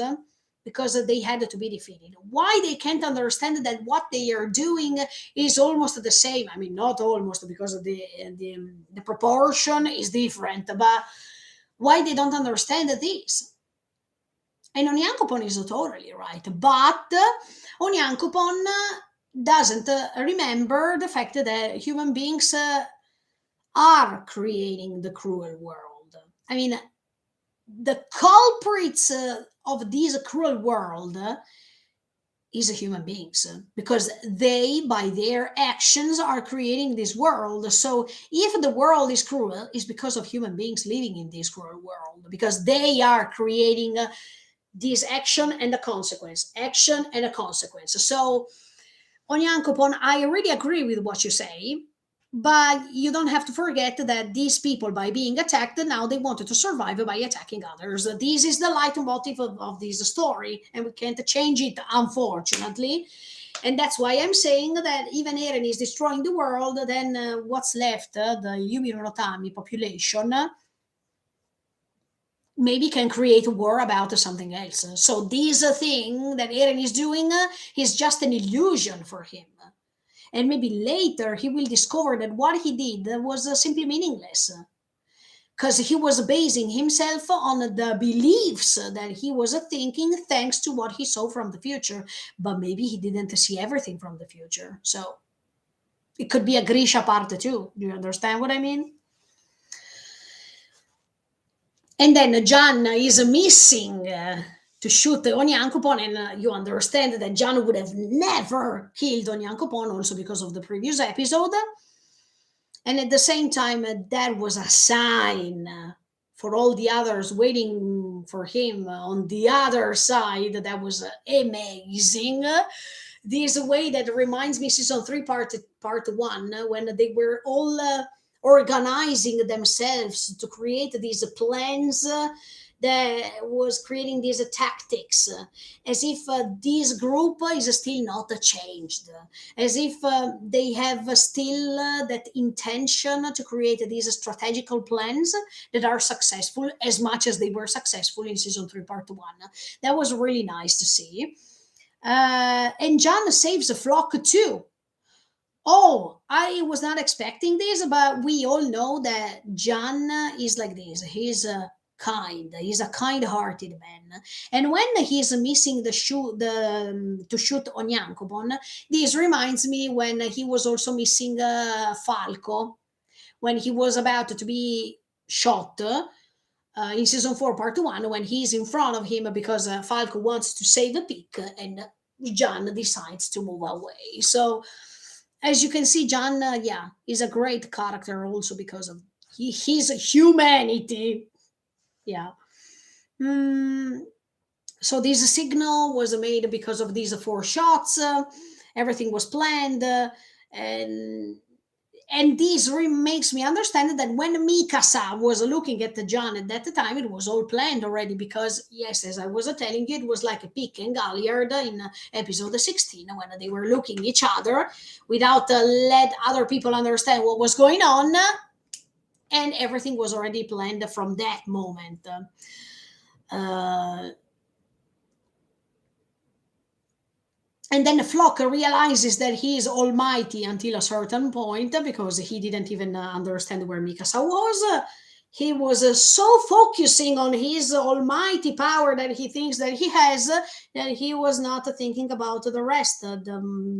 Maybe this secret plan that John and Mikasa and all the others were planning already. So, as you can see, Flock is focusing too much on power, and this is a problem because this is repeating over and over again the same mistake. When the people are focused on power, they lose themselves. And it's correct. They become weaker. Do you remember what Frida was saying? This doesn't regard just the founding Titan power. This regards all the power that you can find in this story. So it makes sense. Um, and then let me tell you, when they started the Warriors, the OST, I feel so chills because I love that music. I think that was the perfect choice because they are all warriors, okay? No matter who they are, all these characters who are joining together as if they are creating this alliance, they are warriors. And that's why the music was perfectly matched here. Um, and then they are all the same, except for Yelena and Magath. They are all Yumi Runotami. They are all that group of people who started together. And by being Yumi Runotami, no matter if Reiner and Annie joined them, they are Yumi Runotami. And this makes you understand that they have so many things in common. We already analyzed all the things that they have in common since the beginning of season 4. So it's so good to see that no matter what happened so far, they could create an alliance like this. I was really happy to see this, to be honest, because fans wanted that they could find another way so they could stop fighting, stop creating wars, stop creating pain and whatsoever between all of them. And now that they are trying to do so, people are, I mean, the fans are complaining because no, that's incoherent. They couldn't stay together. No. They should have stayed separated and fight one against the other one. What? That's incoherent. That's something you fans didn't even want because you were so afraid because of this world being destroyed and you wanted somebody to save the world because Eren was the meaningful character. Eren had to be destroyed. Eren was wrong, right? So maybe this is something good instead because they all know Eren.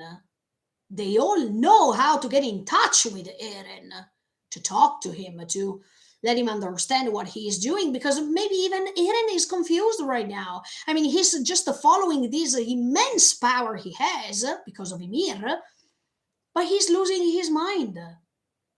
Because Frida was saying this, if a person is getting in touch with this immense power, that person is becoming weak. Yes. So all these people who know Eren, it's so great that they stay together because they all know Eren.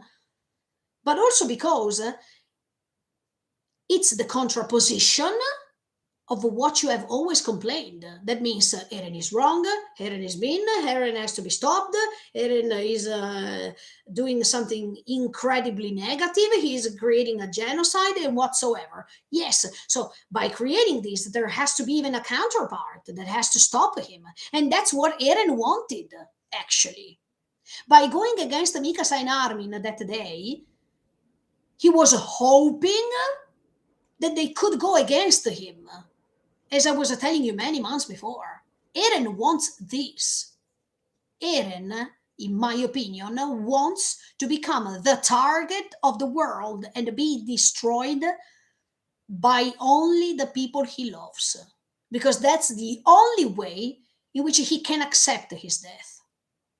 So, what Eren created, because the story is already written, I think Eren would agree with this because the story is already written, as he said. And the story has to go on like this, has to reach that specific moment. That specific moment is when Eren will die and he will be able to be free. So, how to be free? Eren has to be destroyed.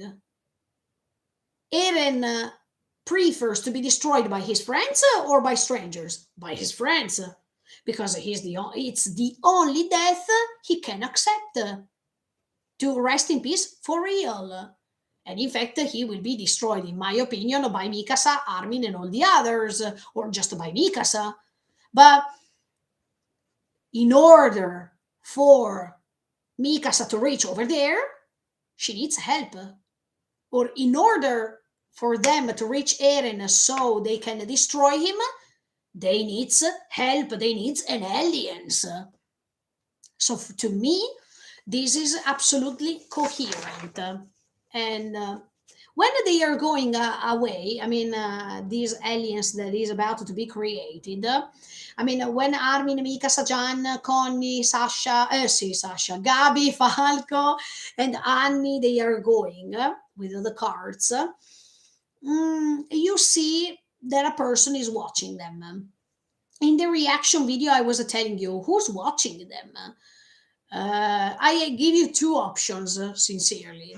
One can be Hitch, that is looking at them going ahead without stopping them. That is the same thing that Hitch did with Annie in the previous episode when she wanted to attack her, but she preferred not to interfere anymore. And it was a sort of a way to protect them, but to protect Annie too, not just the population surrounding them. So one that person hiding can be Hitch, that is looking at them, especially because Annie is looking and she's watching, and she maybe thinks that that's a Hitch. So the fact that they are focusing on Annie makes me understand that that could be Hitch for real.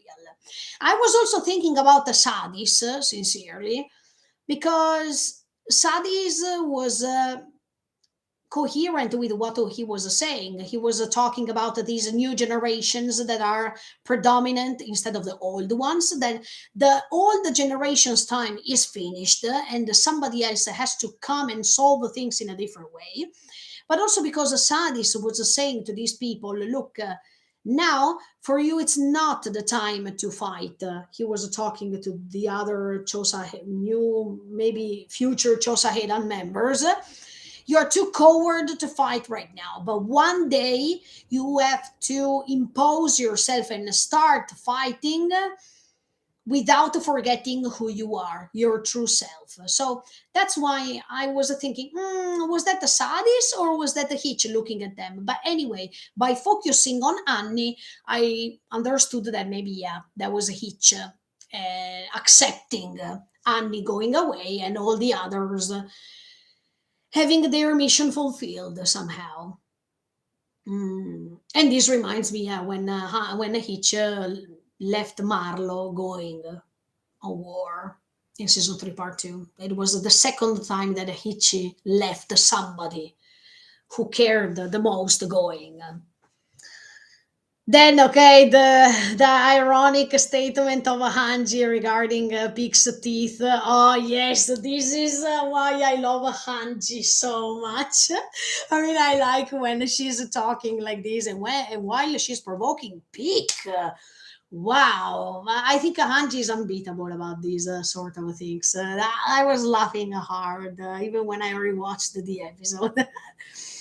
um, and then Jan is saying one important thing that makes coherent all the rest at this point. He is saying that he was joining this plan since the day before. It means they will show us later what they were talking about. Because this is how Shingeki no Kyojin is. You see some scenes before, and then even 20 episodes after, you see the explanation. Did you know Annie's background story? No. You knew it just in season 4, but we are still talking about Annie since season 1. So, John confirmed me that they are going to show us what they were talking and how they could get in touch with one another, because yes, otherwise it seems incoherent, but at the same time it's not, because if you know how Shingeki no Kyojin goes on, you know that sooner or later Isayama is going to explain you things. So just give him the time to do so. Just because these episodes it seems to be intricated and mixed with the different scenes one after the other one, that doesn't make this episode bad. It's just because it's maybe something we have never seen or something we are not used to see. But that doesn't mean that it's bad. It's something. It's just something unusual. That is something else. But anyway, John already explained that explained us that they were meeting the night before. They were talking together before rescuing Onyankopon and Yelena, and this makes you understand that even that Mikasa and John's glimpse of an eye, it was not a coincidence. It was not just because Mikasa was seeing John over there. Oh, I feel so sorry for him. I love him. Some fans are crazy, let's say. They were just matching the eyes so they could go ahead with the plan, as much as John was getting in touch with Annie, Connie, and all the others, maybe, and he was going out secretly to meet them. I mean, everything can be possible, but that doesn't mean that it's incoherent. Okay. Anyway, I'm pretty sure that they will show us how much they discussed, also because you don't have to forget that right now Reiner is joining them, Annie is joining them, and for John it's pretty painful because they were the culprit of Marco's death. And here, in this moment, when John is talking about Onyankopon, he is talking about Marco. So, oh, crazy, okay? I mean, not just Marco, all the people who were dying before him, but Marco is Marco. Marco is the way in which John could make a difference and could change. So, of course, even in the reaction video, I was telling you, he's talking about Marco when he was saying to Onyankopon, because Onyankopon is telling him, if you stayed with the Jaegerists, your life would have been spared, you would have survived because nobody is going to attack Paradise anymore right now, right? But Jan is no more the same person that is a coward that doesn't want to take his responsibility. And in fact, he is following the promise he made to Marco. And in fact, he is saying it would have been nice to do something like this, but I can't go against those ashes of the dead that are still there. And one of the ashes was Marco's ashes. That is the most important ashes for John. Okay. The promise he made to him was simply unbeatable. So, as you can see, even in this episode, not just the pride, but the promise that is fundamental, not just the promise Levi made to Erwin, but also John's promise to Marco, Annie's promise to her dad. As you can see, so many things that are not making things incoherent, not at all. Um, and then Megadeth wants Yelena alive.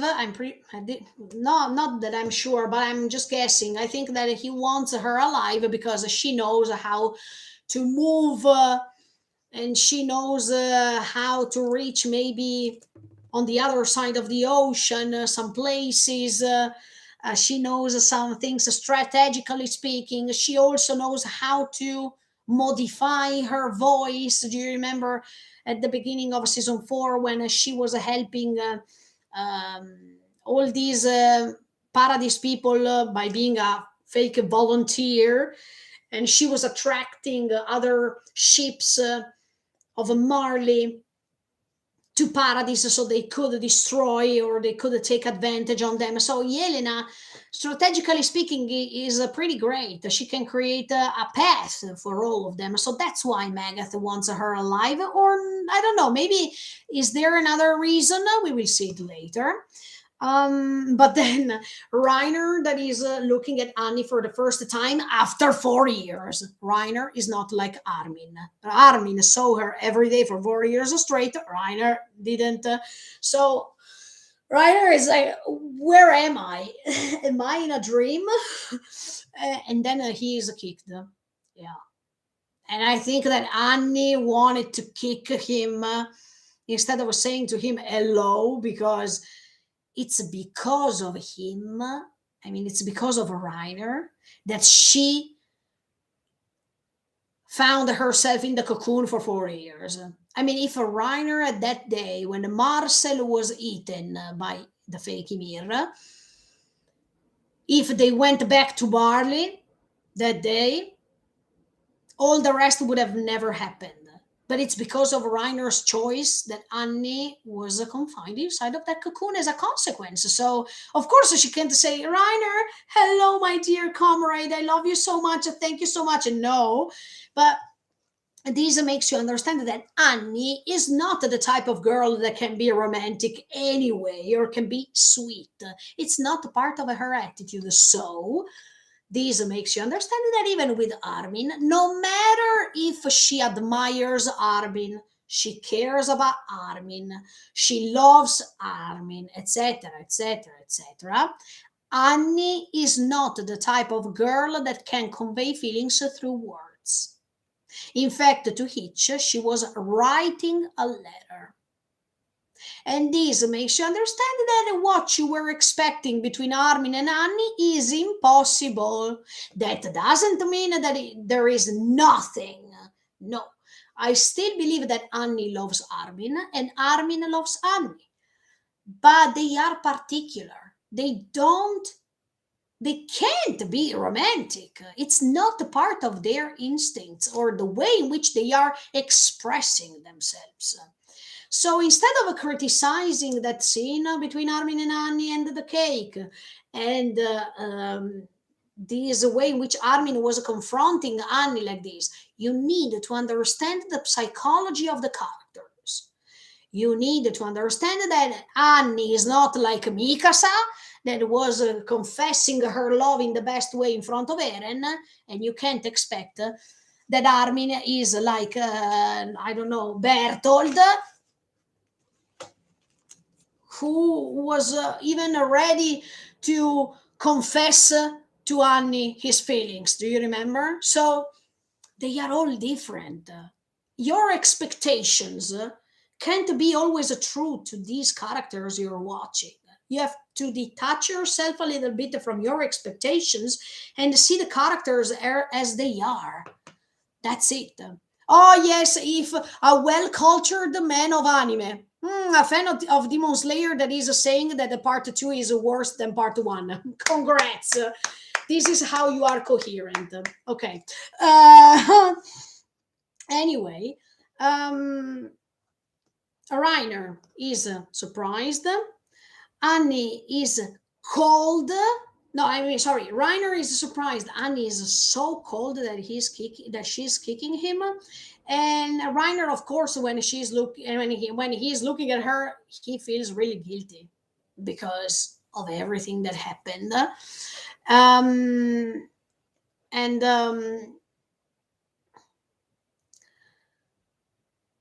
Yes, yes, I believe it. Oh yeah, especially the production and the music. Whoa. Okay, bye bye. See ya. Anyway, mm, Reiner still feels guilty. And this is why Reiner is really coherent with the character he is throughout this season. I really like Reiner. He's a great, great character. And then he's seeing this scene that is something crazy in front of his eyes. Okay. Even for Reiner, it seems impossible that he sees all these people all together. Huh? And he's saying, I mean, Connie. Ecco, this is another criticism that was made. Why Connie had to say a sentence like this? Oh, ma- especially Connie is saying a sentence like this. Yes, Especially Connie is saying a sentence like this because of everything that he explained you while he was talking to Armin. Coherent. More coherent than this, there can't be. I think that Armin let Connie say that sentence to validate, to confirm everything that he was saying to him in front of his mother's Titan version. Connie is the one that is saying, let's go. There's no time left. And Reiner is saying, where? I made you Reiner, poor Reiner. Because he's not understanding, of course, as much as we are understanding what happened. In the meantime, he was sleeping to save the world. And it's coherent because Connie now wants to become a soldier that can take care of the people who need help. In this case, the people who need help right now is the rest of the world. So now Connie has this promise he made to his mom that has to be fulfilled no matter if he's helped by some people he didn't like before or not, because the mission is more important than the connectors. It's more important than the people who are helping him reaching the goal. So Connie is coherent as much as all the others because all these all these allies, all these aliens is based on people, all different people who share something in common, Yumiru no Tami, except for Megath and Yelena, okay? But I'm talking about this crew that was the same crew that we saw in season 1, okay? Except for Gabi and Falco. But Gabi and Falco, they already grew more than them. So all these people have different missions, but instead of dividing themselves and instead of going one against the other one because it's meaningless, let's help each other to fulfill one another to fulfill all of our missions. It's better together than alone. It's better a unification of minds instead of selfishness, instead of being alone. This is a great improvement instead. This is the way in which things can be solved in a different way. Everyone has one mission in common: to destroy Eren, to stop him. But they have different missions. They have a mission in common, but they also have some specific mission for each of them. Levi wants to kill Zeke.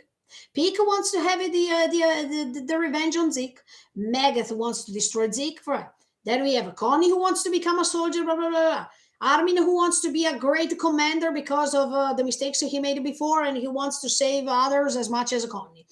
Then we have Annie who wants to go back to her dad. We have a Gabi who wants to protect her family. We have a Falco who wants to protect his family. We have a Jan who wants to keep the promise he made to Marco and save his dear people. We have a Mikasa who wants to reach Eren somehow to let him change his mind or anyway to destroy him. I mean, it's coherent. They all have different missions, but one mission is in common for all of them: to destroy Eren. So I don't find anything incoherent here. And all the people who were saying, Shingeki no Kyojin, they go one against the other one, why they can't understand, la la la la la. Now that they wanted to stay a little bit all together, no, it's wrong. It's incoherent. Let's not do it because otherwise we destroy the story. Now, actually, we should learn from this moment of this episode. We should understand that instead of going one against the other one from different purposes, we should find the points in common. Because are the points in common that can make us stay together, not the things that are different. This is a great teaching of Isayama. that is inspiring a lot. Every time we pay attention on what we are different, every time we are fighting against the other one just because of the difference of feelings, just because of how different we think we are instead of the other one. But at the end of the day, we are all the same. We all have a belief, we all have a mission to fulfill. It's up to us to find the things in common first instead of the differences. If you find the things in common, you can make agreements in a different way. If you only focus on what's right to me and what's wrong to you, it's wrong to me, it's right for me, it's right to you. No, if you keep going ahead with this leitmotif, things will never change. If you step back and you find the one and only thing that they have in common to destroy Eren, that is also helping all the other missions they have, this is a great improvement.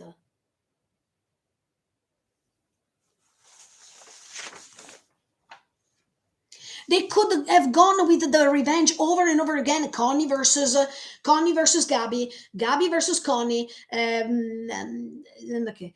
Reiner versus Mikasa and Armin, Armin, Mikasa and all the Jan, etc., against them. No. One thing is that you can't forgive them, and one thing is to try to change and solve things. I'm pretty sure that John is not saying, Reiner, let's come and hug together. No, this will never happen. But instead of perpetrating revengeful thoughts that they are not taking you anywhere, this is a way to solve the problem in the forest.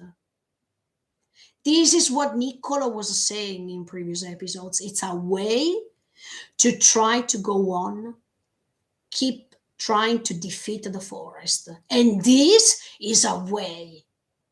This is so great.